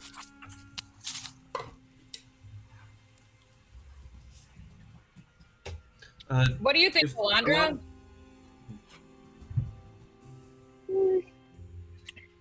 I just told everyone I was going to help with the sun, so I feel like I need to. Alondra, if you I feel like I would just like want to to start there. Yeah, if you would like to wander down the hall and go and hang out with the Sun Ladies, you are welcome to do that. Get me out of this mess. I love that. Alondra walks down the hall into the dining room. Woman after my own heart. Well, I'll stick with Alondra, and maybe catch up with you all this afternoon back at the inn. Sounds good to me. I would like to wander around this town a bit and see what else I see and whom else I can meet, to determine what other resources, what other information we might be able to find.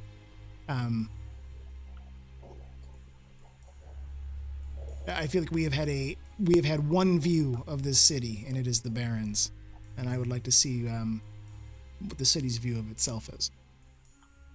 I'm in favor of that, and I'll ask about missing people with you.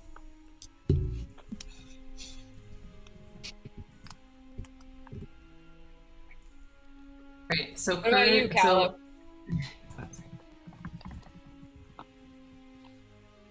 Well,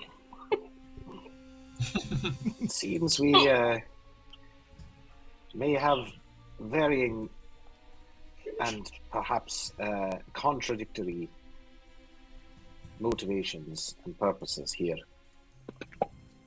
I'm not saying that we're not well suited to travel and accompany one another, but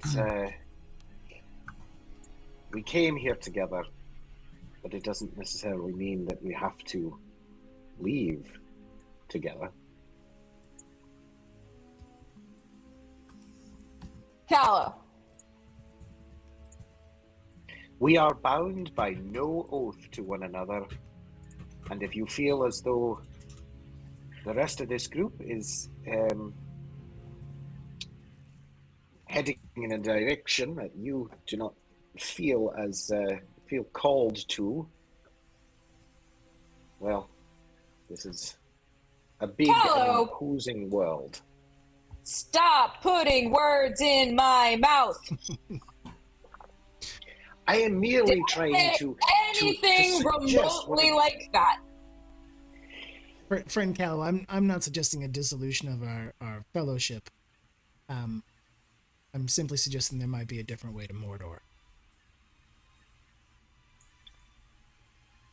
Well, more doors. This may be the case. Exactly. There are, as you say, there are likely more doors that we may be able to go through.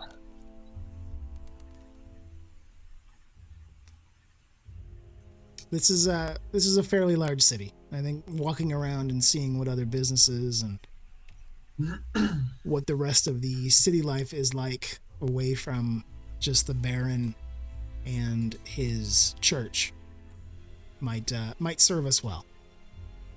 At the very least, Indeed. If the entire city seems to be under the sway of this ideal of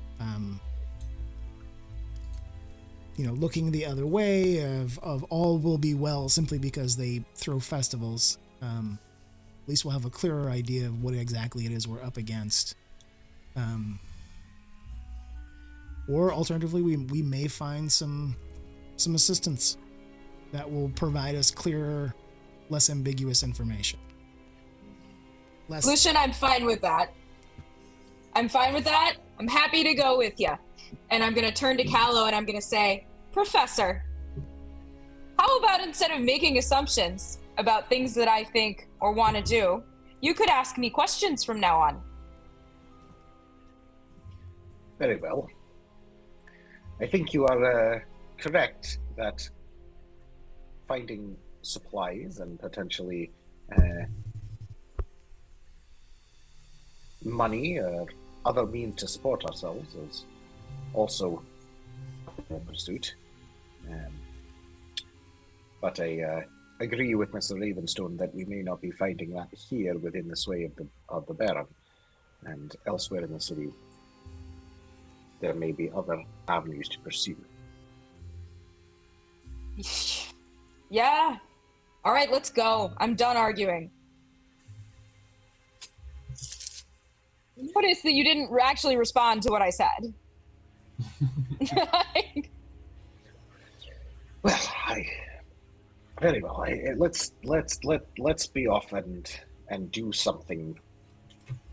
As you say, it's no use continuing to argue. All right, so Elandra and Courage, you guys are going to stay here and ask more questions. Okay. And Lucian, Beatrix, Callow, you guys are heading out into the city. Yes. Mm-hmm. Yeah, okay. I'm looking at that map that you provided us for Valakai, and I kind of want to walk. It looks like there's like a main street that kind of goes like east to west. Yep. I'd like to. It's the old Salvage Road. I would like to stroll that, and see what we see. Are there other businesses, shops?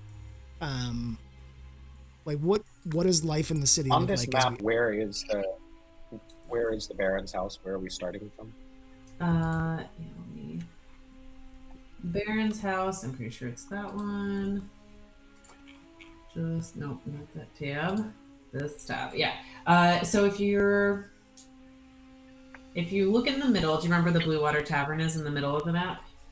Oh. Is it the reddish building? Yeah. So all the like L-shaped reddish building. Mm-hmm. So if you were to walk west on the Old Salvage Road from there and then turn south, it's that reddish building. It's not the first little reddish building, that's Blinsky, but it's the second one on that road, the big one. Got it. All right, I will say, so as you guys head out the door, the Baron will catch you and be like, I see you're headed out. I got those books you asked for. And he'll give you 3 titles. We've got The Land Before the Lord, A Brief History of Barovia. I'll do this. We've got The Noble Houses of Barovia, of course, as I mentioned. And Beatrix, Miss Beatrix, you mentioned you were interested in St. Andral. When I was looking for these other books, I found this tome on St. Andral from leader to follower that I thought you might be interested in. Oh, wow! Well, thank you! That's lovely! Please feel free to borrow these as much time as you like. And I've got other volumes as well. Perhaps when you're in not such a hurry next time, we can go through the library together. I'll clean up next time.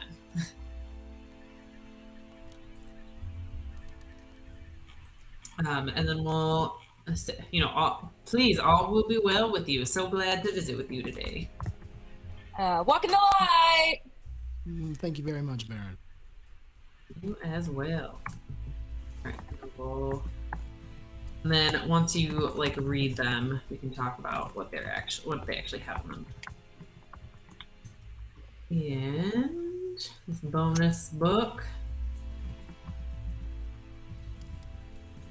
All right, but we're gonna start actually with Courage and Elandra.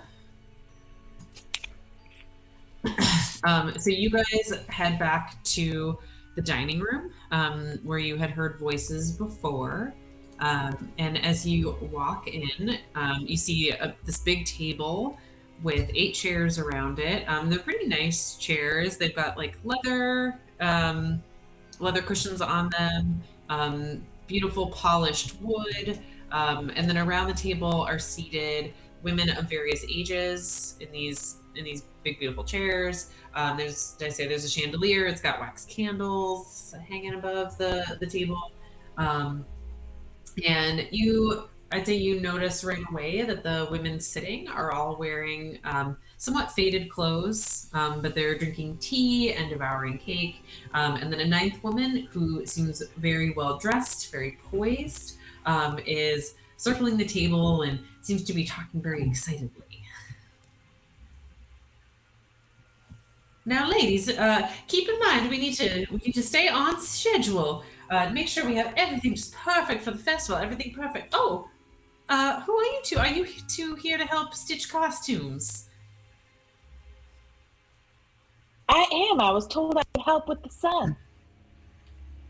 Well, oh my goodness, I would be so thrilled. I don't believe I know you. I am Baroness Lydia Petrova. Oh, wait, I'm gonna say it wrong. I can't even read the thing. I'm Baroness Lydia. My name's Elandra. It's And I'm just a Courage. pleasure to meet you, Elandra and Courage. Oh my goodness. Well, please come make room. And you'll see a couple of the ladies sitting will sort of reluctantly get up to give you their seats. Oh no, please keep your seats. I'll just stand and help where I can. Oh, no, you just got here. Please have some tea, have some cakes. We're just so delighted to have you. Vasha, and this poor servant is being run ragged, but she'll please go get some more chairs from your quarters. I believe you've got a couple we can bring in, and she'll nod, and she'll come back in a few minutes with some extra chairs so that everyone's got a seat. Petrovna, that's her name. All right, just let me weird. What, you two visiting Vallaki? We're definitely new in town. Yes. Has your husband told you anything about us? I don't believe so. Your names don't sound familiar, but then he got home rather late last night. I was already asleep. Yes. Things have been quite busy the last couple of days. Well, we're here, I guess, to help. What are you all doing? I thought you were going to be making a giant sun. Oh well, yes, we're getting to that next. Right now, we're working on stitching children's costumes. Oh, You two good with needle and thread? I am great with it. Well, that's just idea. fantastic. and I'm not so much. Well, that's quite all right, dear. We'll show you how. And she'll set you guys up with. It's clearly like clothes that have been put, like sort of assembled, a mismatch of clothes that are all in like sun colors, so like yellows and oranges and reds, and everything looks kind of old and faded. And the other women show you that they're stitching these like full body costumes for children of various ages, and then they're also trying to create like sun masks for them to wear around their. So I think of it like kids with flower petal masks, where it's like they have the petals coming off their heads. I'm doing a terrible job at explaining what I have in mind here, but Got it.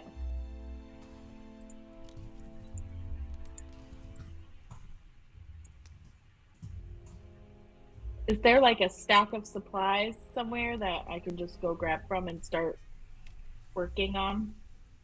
oh yeah, they'll like set you up with all the stuff. Perfect. I'm just gonna start rolling. All right, great. So, where are you all from if you're not from here?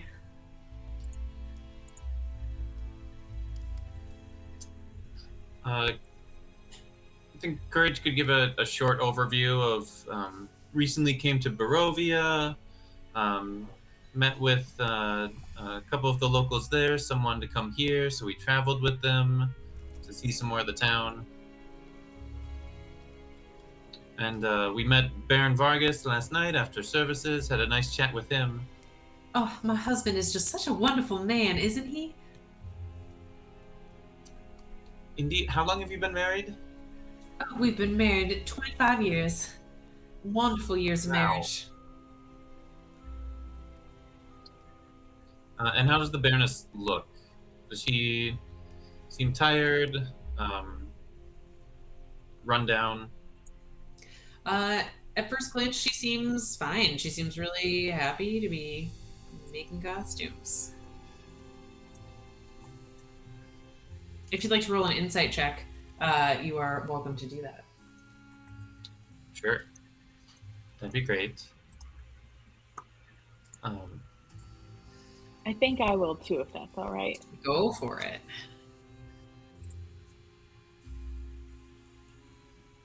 $23. Wow. Finally, something over 20. Hooray!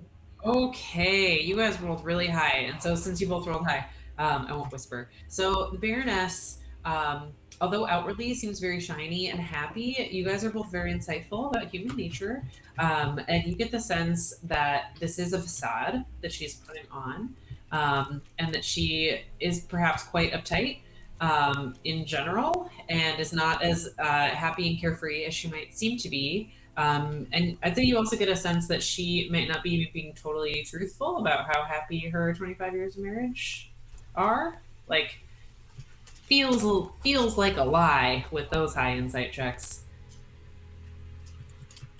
When she said that, I would imagine that Elandra would look around the room to try to see what everyone else what their facial expressions look like when she seems so excited.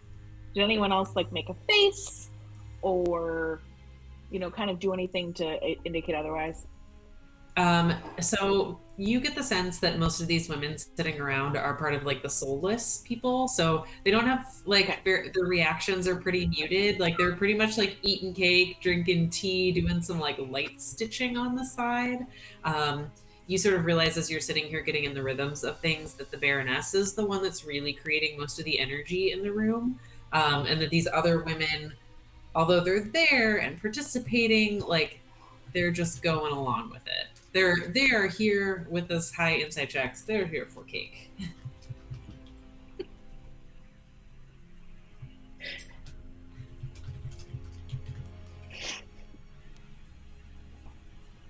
Is there anything else you'd like to ask about while you're here? I'm happy to RP as much conversation as you'd like.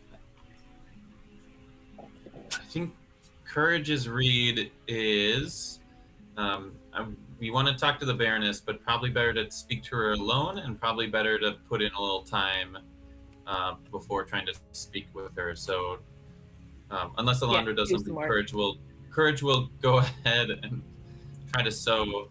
Maybe ask if can I move the sticks instead? That might be more my speed.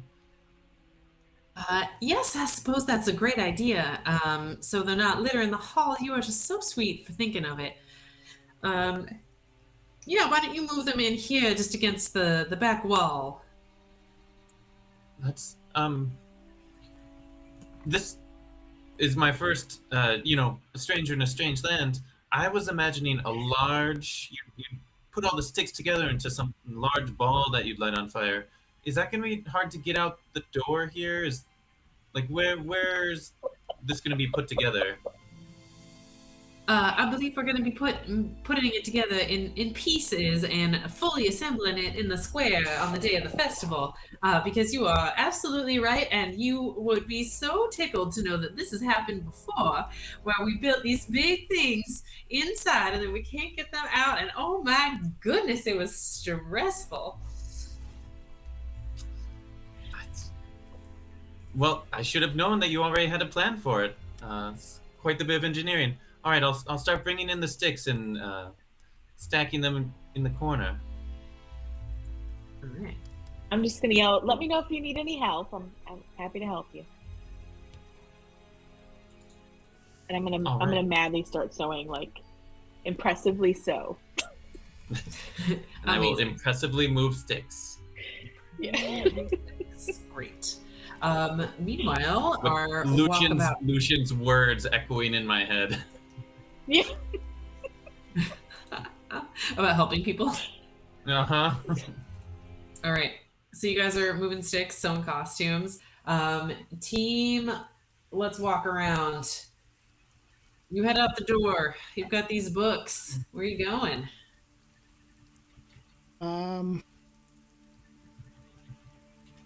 So where was St. Andrew's? Where was the church again? So if you from the main road, the Old Svalvich Road, if you're coming from the Burgomaster's, coming from the south, moving north, it's to the west. It's that big building, big red building. Okay. So we have sort of traversed at various times that side road. of the main road, but we haven't gone to the east. Correct. You came through the east when you came into town. but I believe you went straight to the Blue Water Inn. I think that maybe we kind of take that loop down and around and then come back along Main Street and just kind of, I'd like to see what other businesses there are. Try and get a read on the people as we go by. Like, what do we see? Is there, we haven't really seen, is there like a town square? Like, where is the festival going to be held? Like, can we check those types of areas out as we walk around, kind of sightseeing a little bit? Yeah. So there is a town square. You saw some signs for it, I think, on your way in, so you would know where to go. It's over, like, so if you're going east on the main road from the Blue Water Inn, maybe that'll be my reference point since it's like right in the middle. So if you're going east from there, it is just to the south off the road. Let me make this a bit bigger so you can see it better. Because it doesn't have like a building so much. It's like, do you see that, like, oh my god, I don't know what else to call it. It looks like a uterus, like with a dot in the middle, south of the road. Like, that's where the town square is.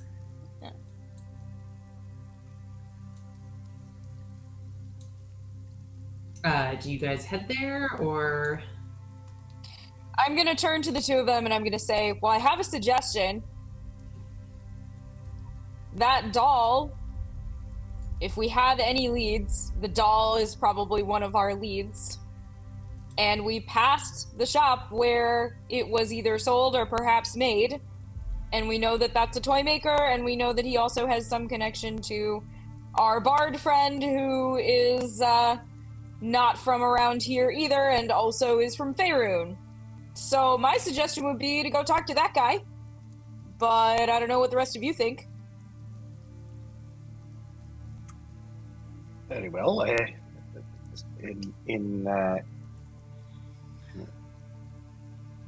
That seems like perhaps a better option than wandering aimlessly. We can stop there at least. I don't mind us stopping in the shop, but I think rather than going directly there, I would like to map out this town a little bit and see what else there is. That's fair enough. We know where Blinsky's is. We know where the church is. We know where our inn is. I'd like to move through the town square if that's where they're going to hold the festival. See what we see there. Like, I'm sure we missed parts of the city as we came in. I just want to see above table. I want to see what else Emily tells us is in the city, to kind of have a better idea of what Valakai offers. Sure. But absolutely, we can stop into Blinsky's. Since we know it's between here and the Blue Water, we can always stop in before we head back to the inn and meet back up with Elandra and Courage.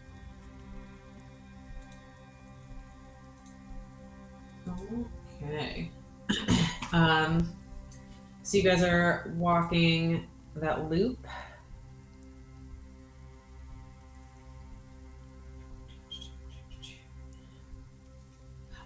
So you know where Blinsky's is. You're going the other way? Yeah, like around toward the uterus with the dot. Yeah. Okay. Yeah. So the uterus with the dot. So that's the town square. Okay. And I realize you're not like going to it, but you're walking through it, so you're going to see it. So as you enter this town square, the shops and homes that enclose it are decorated with these like limp, tattered garlands. You see all these little painted wooden boxes with like these little dead flowers. At the north end of the square, there is a row of stocks. And in it are people, there's some men, women, and children or teenagers, wearing crude plaster donkey heads. And in the center of the square, you see some peasants in patchwork clothes that are sort of eyeing you suspiciously as you guys walk in, because you're a big crowd, even with three of you. And you see them like taking water out of the fountain with various like pitchers. And the fountain itself has like a big statue of an impressive man facing west. And you see, I'd say all of you, what's your passive? Yeah. You will notice that there's like papers and posters posted around the square. So 2 things. Can we, do we recognize who this statue is? You don't. He's just I'm not even gonna make you roll. You don't recognize him. He's a big dude. Okay. And then is there a plaque or something? There is not. And then if we read like any of these posters that are up, what do they say? And then are they the same? Like if we look at 2 of them, are they the same thing? They are. They're all the same. They say, "Come one, come all to the greatest celebration of the year. The Wolf's Head Jamboree. Attendance and children required. Pikes will be provided. All will be well. The Baron." Attendance and children required? What it says. It looks like their advertising's a little bit behind. It's a children. Yeah. When you said stocks, do you mean like head and arms through people locked in the stocks? That's exactly what I mean. And is there anyone in them? There are. What do they look like? So you see like 3 men, 2 women, and 2 teen boys. They look tired, hungry, kind of damp, because, it's always damp. Is anyone paying attention to them, trying to talk to them, pelting them with vegetables as is tradition? If anything, as you sort of look around, it seems like everyone is very explicitly ignoring them. Like, noticeably ignoring. Are Beatrix there guards next to them? Right now, anybody who looks like town guard? Next to them. Beatrix is gonna walk up to one of the women. And All right. she's gonna say, "Hey, what's a lady like you doing in a place like this?" As if you don't know what I'm doing here. I don't. I'm new in town. Look, this is very uncomfortable. I don't really care to speak much. Besides, I'm pretty sure you'll get in trouble if you're seen speaking with me, so why don't you do yourself a favor and skedaddle? Why would I get in trouble? Because I'm in trouble. You can't speak with me right now. Well, why are you in trouble? I was arrested for malicious unhappiness, and this is my punishment. Wait a minute. Malicious unhappiness? Is there anybody else in the square clocking that this interaction is happening? Oh yeah, the peasants like standing around the fountain are definitely paying attention. Like it's again, they're they're watching without them openly staring. Does that make sense? It's a lot of the like. Yeah. Mm-hmm. Yeah. And I'm gonna turn to the others, and I'm gonna sort of indicate all of them, and I'm gonna say, same for all of you. All you have to do is nod or shake your head. Malicious unhappiness? The teen boys nod.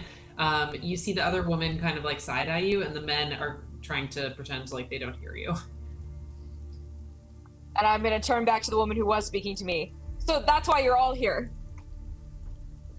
I believe so, yes. Well, I'm sorry to hear that, ma'am. I wasn't aware that unhappiness was a crime. In Wallachia, it sure is. Now do yourself a favor and get out of here before Isaac comes back. He and his goons usually come around this time of day. I'm gonna turn back around, walk back to the other two, and say, "Did you hear that?" Indeed. It would appear that all will be well, maybe more of a command than a simple euphemism. Let us be careful. We're attracting some attention. I must say, my mistrust for the Baron is only growing. All right. Beatrix is gonna silently say in her head, "You told me to trust. What is this?" You say it in your head.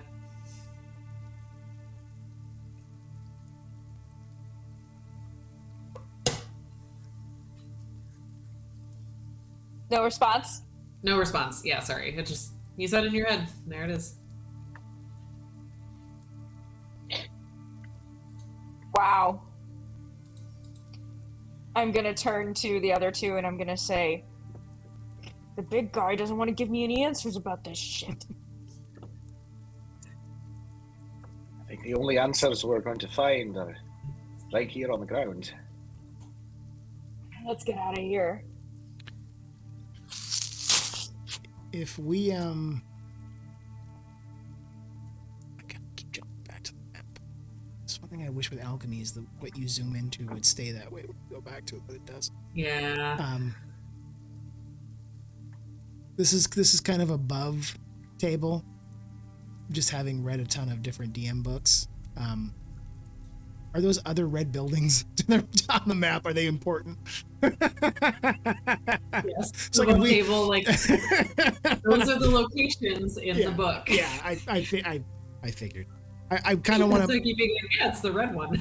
I kind of want to continue to make our way there and just like see like what is that little loop and what are those buildings before we make our way back around toward Blinsky's. The ones that are also to like in the southeast part of town. So if I look at the map where we are in the town center, toward the eastern side of the map, there's a couple of red buildings there. Yep. Like across from each other, right? Yeah, south. Clearing, yeah, is that southeast. like a market square or something? What is that sort of like? That's kind of what I'm hoping. Yeah, if you guys head over there, you would see it is kind of like a little market square. One of the small red, but we'll say you look at all of them just for discussion's sake. The first one, is that right? Yeah, the first one. If you're going, I always go counterclockwise. I don't know why this is. If you're going counterclockwise, so the one on the left in this little circle is a little 2-story tall shop. It's not very inviting, and it has a sign shaped like a coffin above the front door. All the window shutters seem to be closed up tight, and it's very quiet. The other building to the right is a building, but it's actually much more clearly like a large stockyard, and you see sheds along its periphery, adjacent to a big warehouse, and a wooden sign above the front gate reads Arasek Stockyard.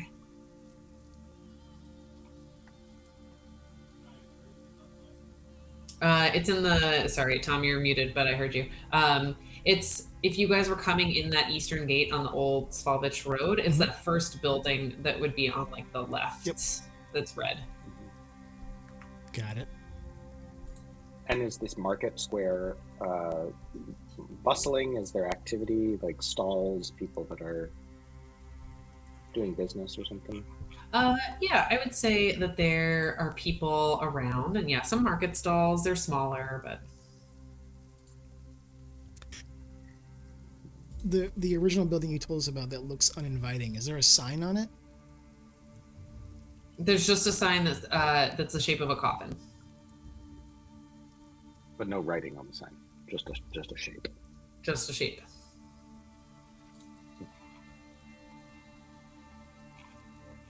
But the stockyard, it's called the stockyard, but it also has like another big building as part of it, and there are people coming and going from that.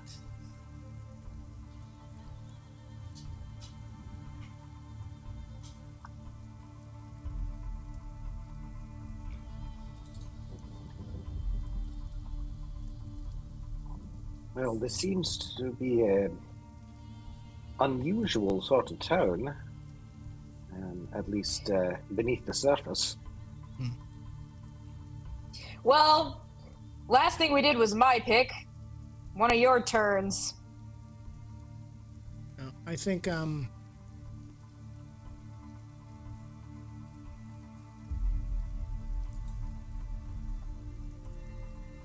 like to make our way back down the main street, and then we can check out Blinsky's, as Beatrix had suggested.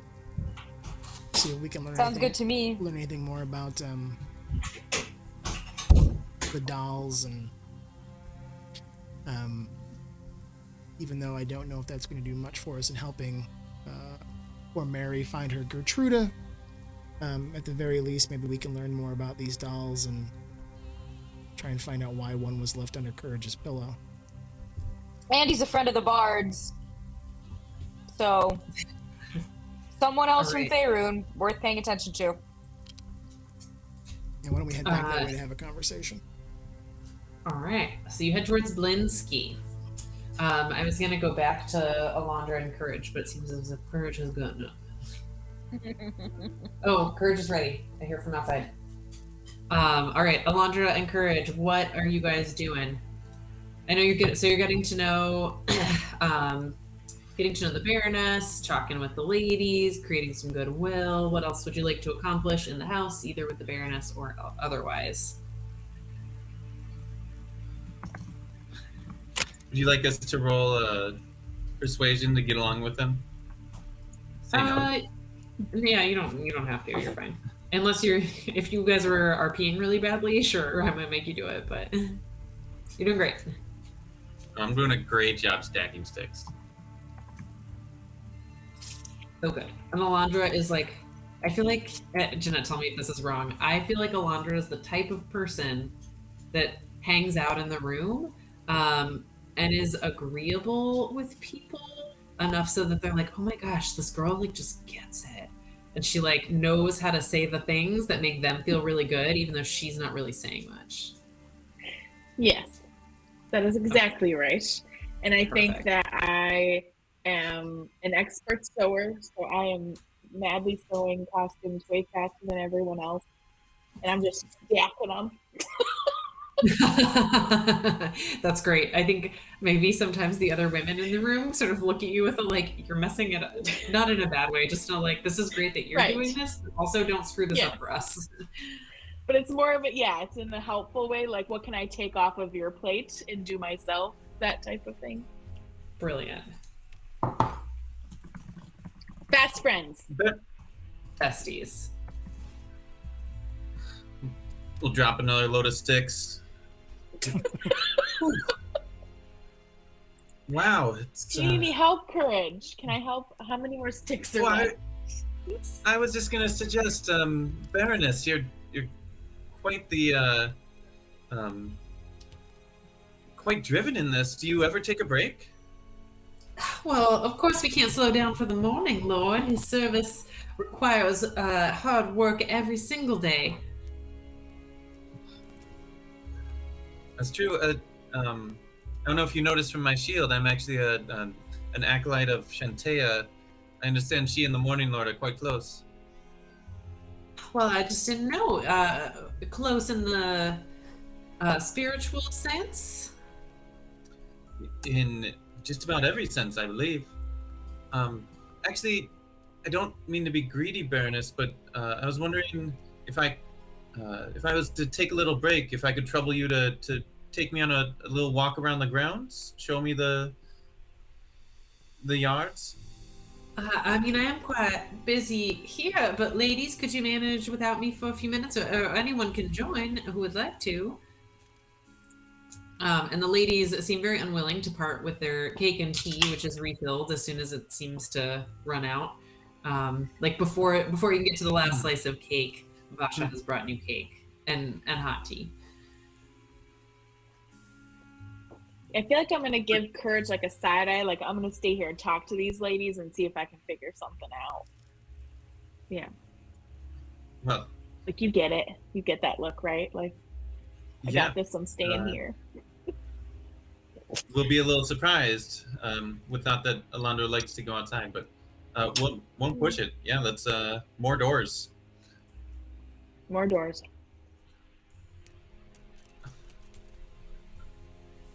Well, all right, we won't be gone long. Unless, I don't know, are the yards huge, Baroness? We don't have to see them all. Well, maybe I'll take you through our gardens. You know, we grow quite a bit of our own food here. We like to be self-sustainable. That would Did you be say gardens? lovely. Are there mushrooms in those gardens? I believe we have some mushrooms. I might have to go. Absolutely. So she'll take I can you. sew and walk at the same time. Yeah. Oh, that is unnecessary. You don't have to do that. You have made such progress.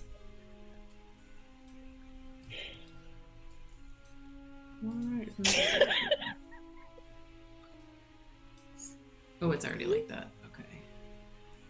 All right. So she'll take you out the front and around back and point out some flower beds and then show you these gardens that are, if you go to the tactical map, it's on the left side or where the gardens are. Nice.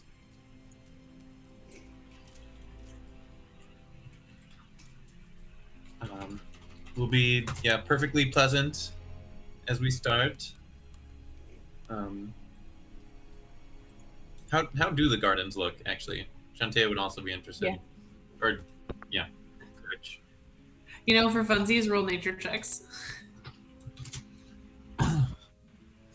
Nature checks. Could I be difficult? I suppose so. I 20. was already making silly. Tell me how you want to be difficult, Courage. Could I, kind of like how we do perception versus investigate, could I stick with perception and be like, some things look off, but not really know how or why? Sure. Huzzah. Whoa. Wow. All right. You guys both rolled really high. So the gardens look pretty good on the whole, which is surprising given how dark it is here all the time, or how overcast. So they look good given that, but they also look like they probably haven't been weeded in several days. There's definitely some food that needs to be harvested that hasn't been, that might be going bad if they don't pluck it soon. And I'd say both of you would be able to easily surmise that this is because they've lost literally half of their staff.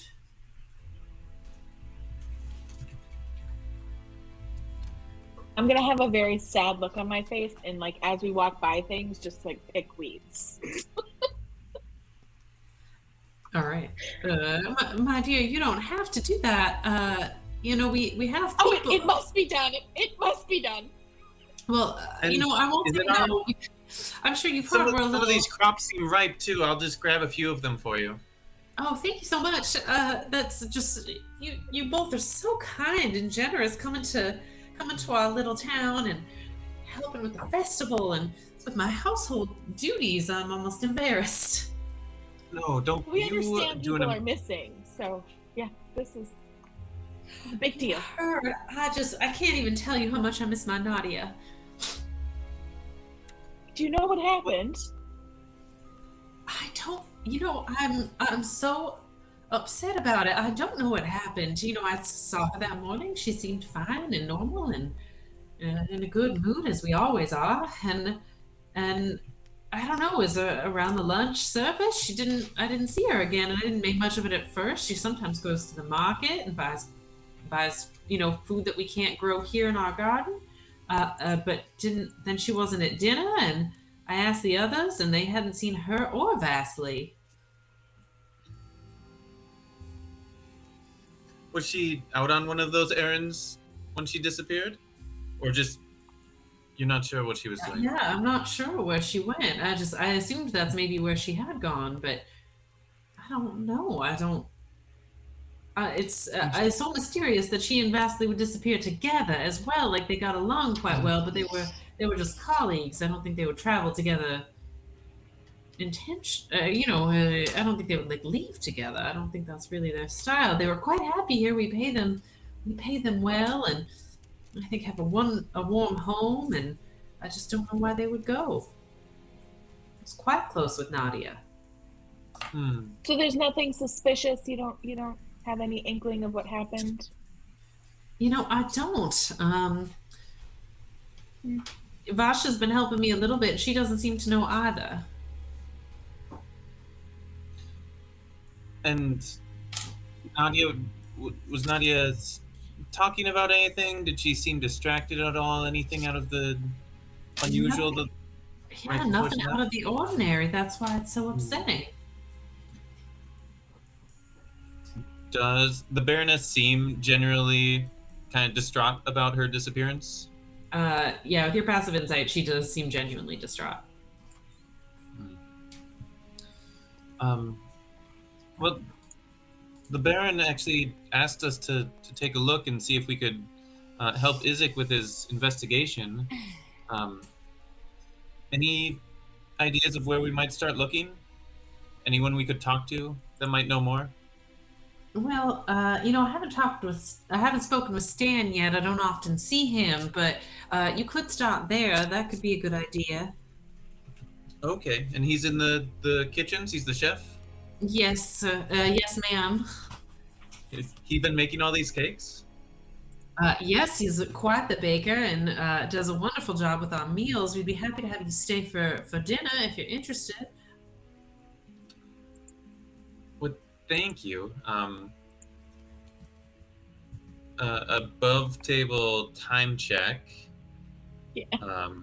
So we had bacon, and then came up here, had a chat with Vargas, and then we've been hanging out for an hour, like towards lunchtime, a little after lunchtime. Yeah, she's asking you to lunch. Oh, got it, there you go. I got you. Just on the note. Those that were not raised in southern-ish cultures might not know that dinner is the word for lunch. Do not know and will not know. Yeah.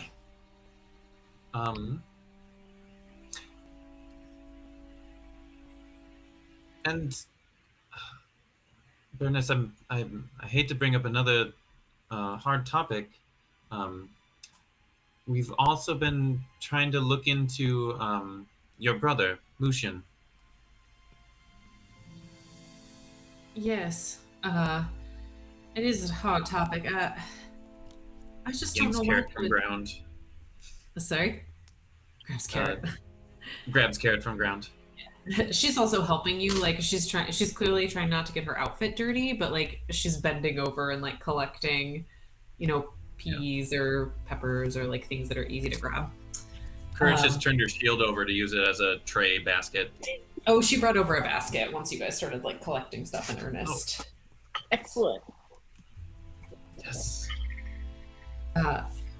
Yes, I mean, my brother and I were quite close. It's very upsetting that he would leave the walls like that.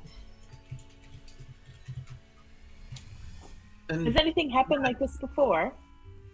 Not that I can remember. Vallaki is normally a very safe and happy place. My husband, he works so hard trying to keep this town safe and prosperous. Indeed, and then to take on the step in for Lucian, it's quite the busy man. I know, it's so noble of him to give up even more of his time and energy to make sure that the flock of the Morning Lord is well shepherded. Well, it also sounds like you work very hard. Oh, no, it's nothing. I just do what I must to serve my husband and the Morning Lord.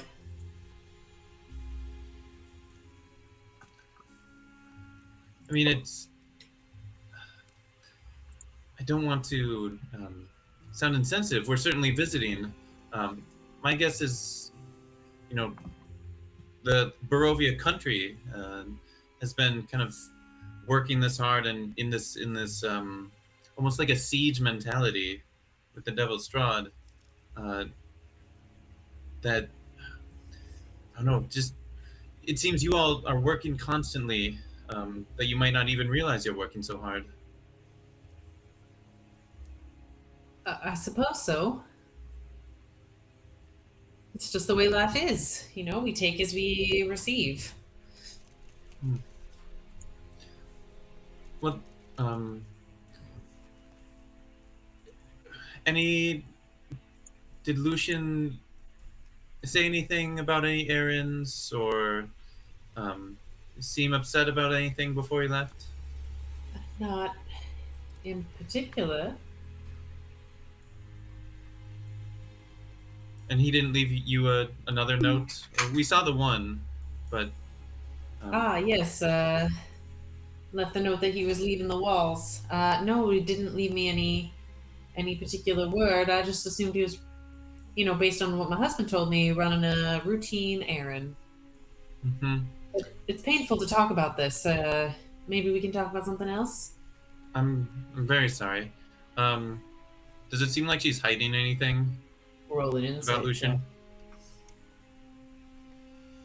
See, she says that, and I get excited, and then I roll, and then she says nothing.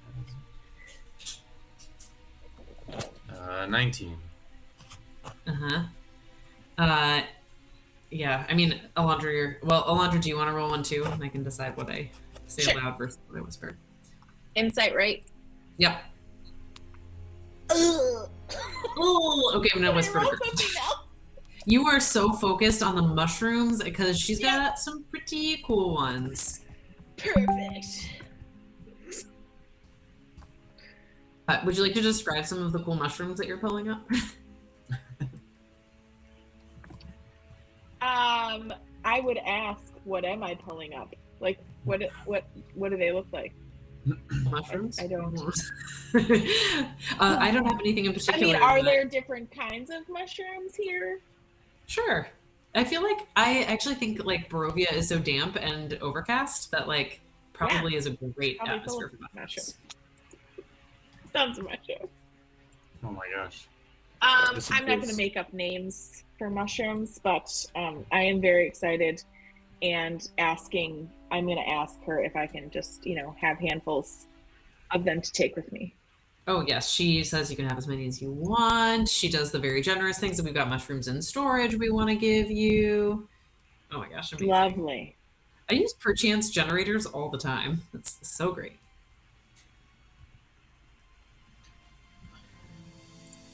What is that? What is this thing? Mushroom generator. What?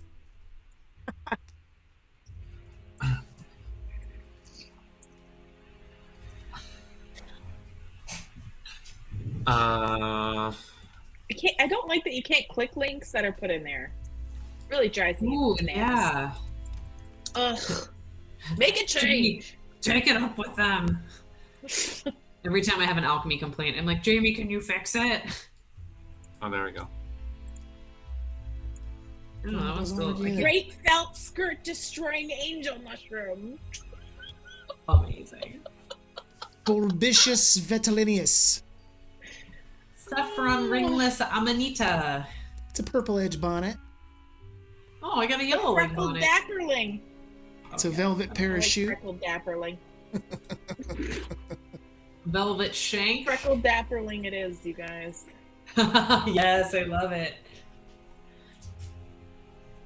How about an off-hated Amanita?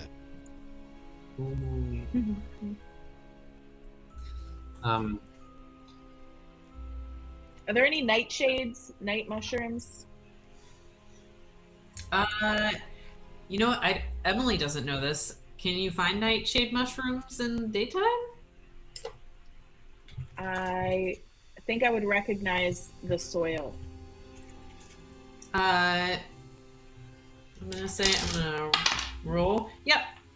You find some ripe soil for nightshade mushrooms. Oh, thank you, Holy Beatrix. shit. I'm trying to decide how excited I want it to be. Like if I'm gonna be like secretly excited or try to hold it back or like freak out. I think I'm gonna freak out. Yes. You'll see the Baroness quickly turns away from her conversation with Courage when she hears how excited you are and goes over to be like excited with you, even though she clearly doesn't know very much about mushrooms. Perfect. She's like helping you harvest and is like, oh my gosh, you have to take all of these.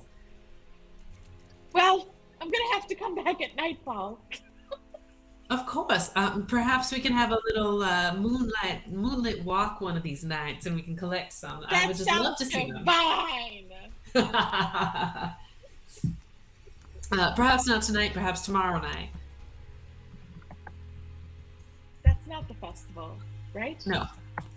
So tonight would be Tuesday night, tomorrow night would be Wednesday night. Oh, you're right. The night before the festival seems like a poor choice. Maybe tonight it is. That sounds lovely. Shantea bless me, to give herself guidance. Elandra, could you go grab another basket? I sure can. And we'll try to gently put her hand under the Baroness's and move her head to make eye contact. Baroness, I don't mean to push, but I know how close you and your brother were. I think you must know something else about him, and it's just us. I won't tell anyone what you tell me. Is there anything else you know that can help me find him, or help him, or help you? Make a persuasion check, and I'll tell you this DC is really high. It's not possible, but it's high. That's impossible.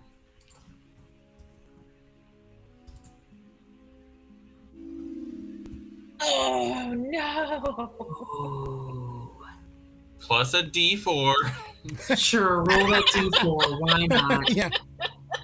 Oh, you got the 4. Got a 4, but still rolled a 1.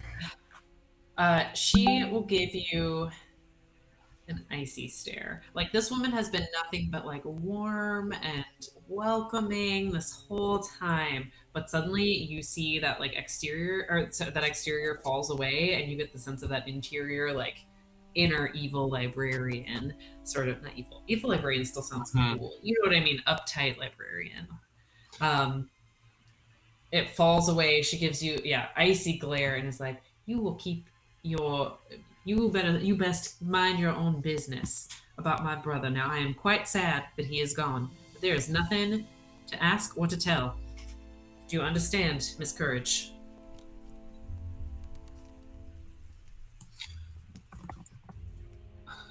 I think I do. Does it seem like... So she's cagey about the topic. Could I try to figure out if it seems like she's in on it, that she was part of the disappearance, or let's see, no, how would I put this? Does she not like to talk about it because... I'll leave it. I think I know what you're asking. Is it that you don't want to ask that? Yeah. Well, if is she shutting me down because this is a hard topic for her, or shutting me down because she was part of? Does she want her brother back? Oh, that's a different question than I thought you were asking. Yeah, that would be more along the lines of like, she knows he's missing for some reason, but wishes he could be back, or she wanted him. She also understands that he needs to be gone and wants him to stay gone. I feel like this is a fresh insight check. It feels like it's different enough from what you were asking before. One more run. One more run. Give it a go. Come on! Woo! All right, I'm gonna send you another whisper. Sorry, everybody. Oh. This drives me crazy when Matt does it in Critical Role, and here I am.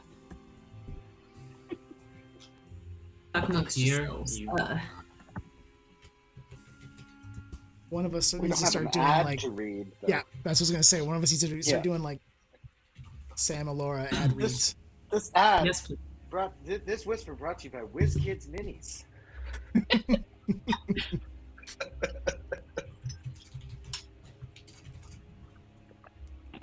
If you guys, I would recommend, because I don't think there are any spoilers, go watch the Critical Role ad for this week.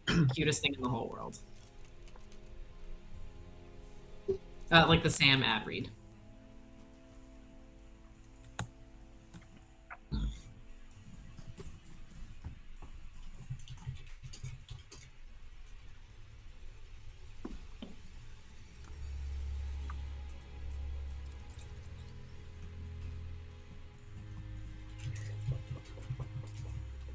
Um. Mm-hmm. Elandra comes back with her basket. Alondra, Yeah. thank you. Do I notice like a demeanor change or shift? Let's see. Passive insight. 14. Tom wrote all down all your numbers for me. I would say if you're paying attention to it, you probably would notice like a slight change in the tone of conversation. Okay. Mm-hmm. Yeah, and I think Courage will give you a look as if to convey. Something happened. Well, I think Courage just looks a little sad. Okay. Disappointed. Not angry. Well, thank you, Elandra. We'll help some more produce, and we'll try to go back to like the tenure before. Well, with both of these people missing, Baroness, it's I have a bit of magic that can sometimes help me find objects, not people. Would Lucian or Nadia have had anything on their person that was unique or distinguishable? You mean Vasily? No, I mean her brother or her lady in waiting. Oh, her. Okay. I mean, I suppose my brother might have had a pendant of the Morning Lord on him, as he always does, but I think that's a lost cause. I believe he's already gone and been taken from us. I mean, I know what Nadia's uniform looks like. I don't know if she'd have anything else on her. Would it look like Vasha's? It would look like Vasha's, although she had a slightly different ruffle around her apron to show her status. Oh. She can describe it to you. Yeah, a kind of ruffle that might be a little more unusual. Yes, I suppose so. Did you, not to assume, but with your craftiness, did you design this ruffle and create it?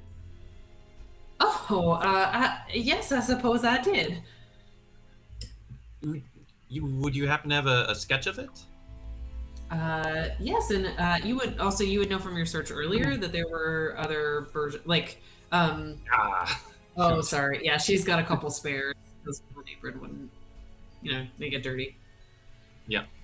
Well, okay, actually,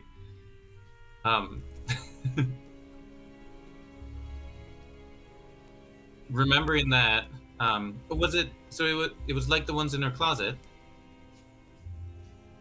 In her trunk, I believe. They don't have a closet in the servants' quarters. Yeah, and we probably didn't. Well, I don't know if we looked in her trunk.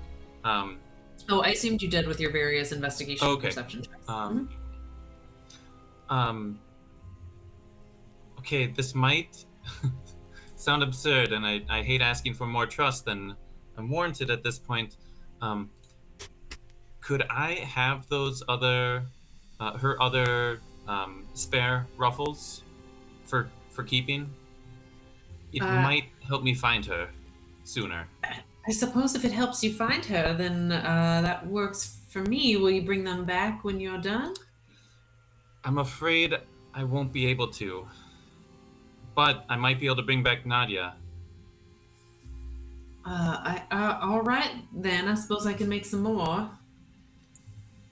I'm very sorry. I know how busy you are already. But and I will I'll bring them back if I can. I'll try everything to save them first. All right. And she'll eventually escort you guys back inside, and you can grab the aprons from the trunk. All right, team. Let's see. Jaime is gone, but we'll just say Lucian's chilling with you guys. Beatrix and Callow. You guys are headed to Blinsky. Mm-hmm. Yes. Okay, I did want to check in because we've been playing for about 3 hours with a short break. How are people doing energy-wise? Do we want to keep going? This could be a good spot to pause. Maybe we pause. My headphones just did that. They're not gonna last much longer. All right. This is Not great. that has to be the reason why we call it. But. It is as good a reason as any. All right. So we sort of end with them there. We'll say you guys end just outside of Belinsky's shop. Does that sound right? I don't want to put words in your mouth. Sounds good. All right. Let's go ahead and do a quick scheduling.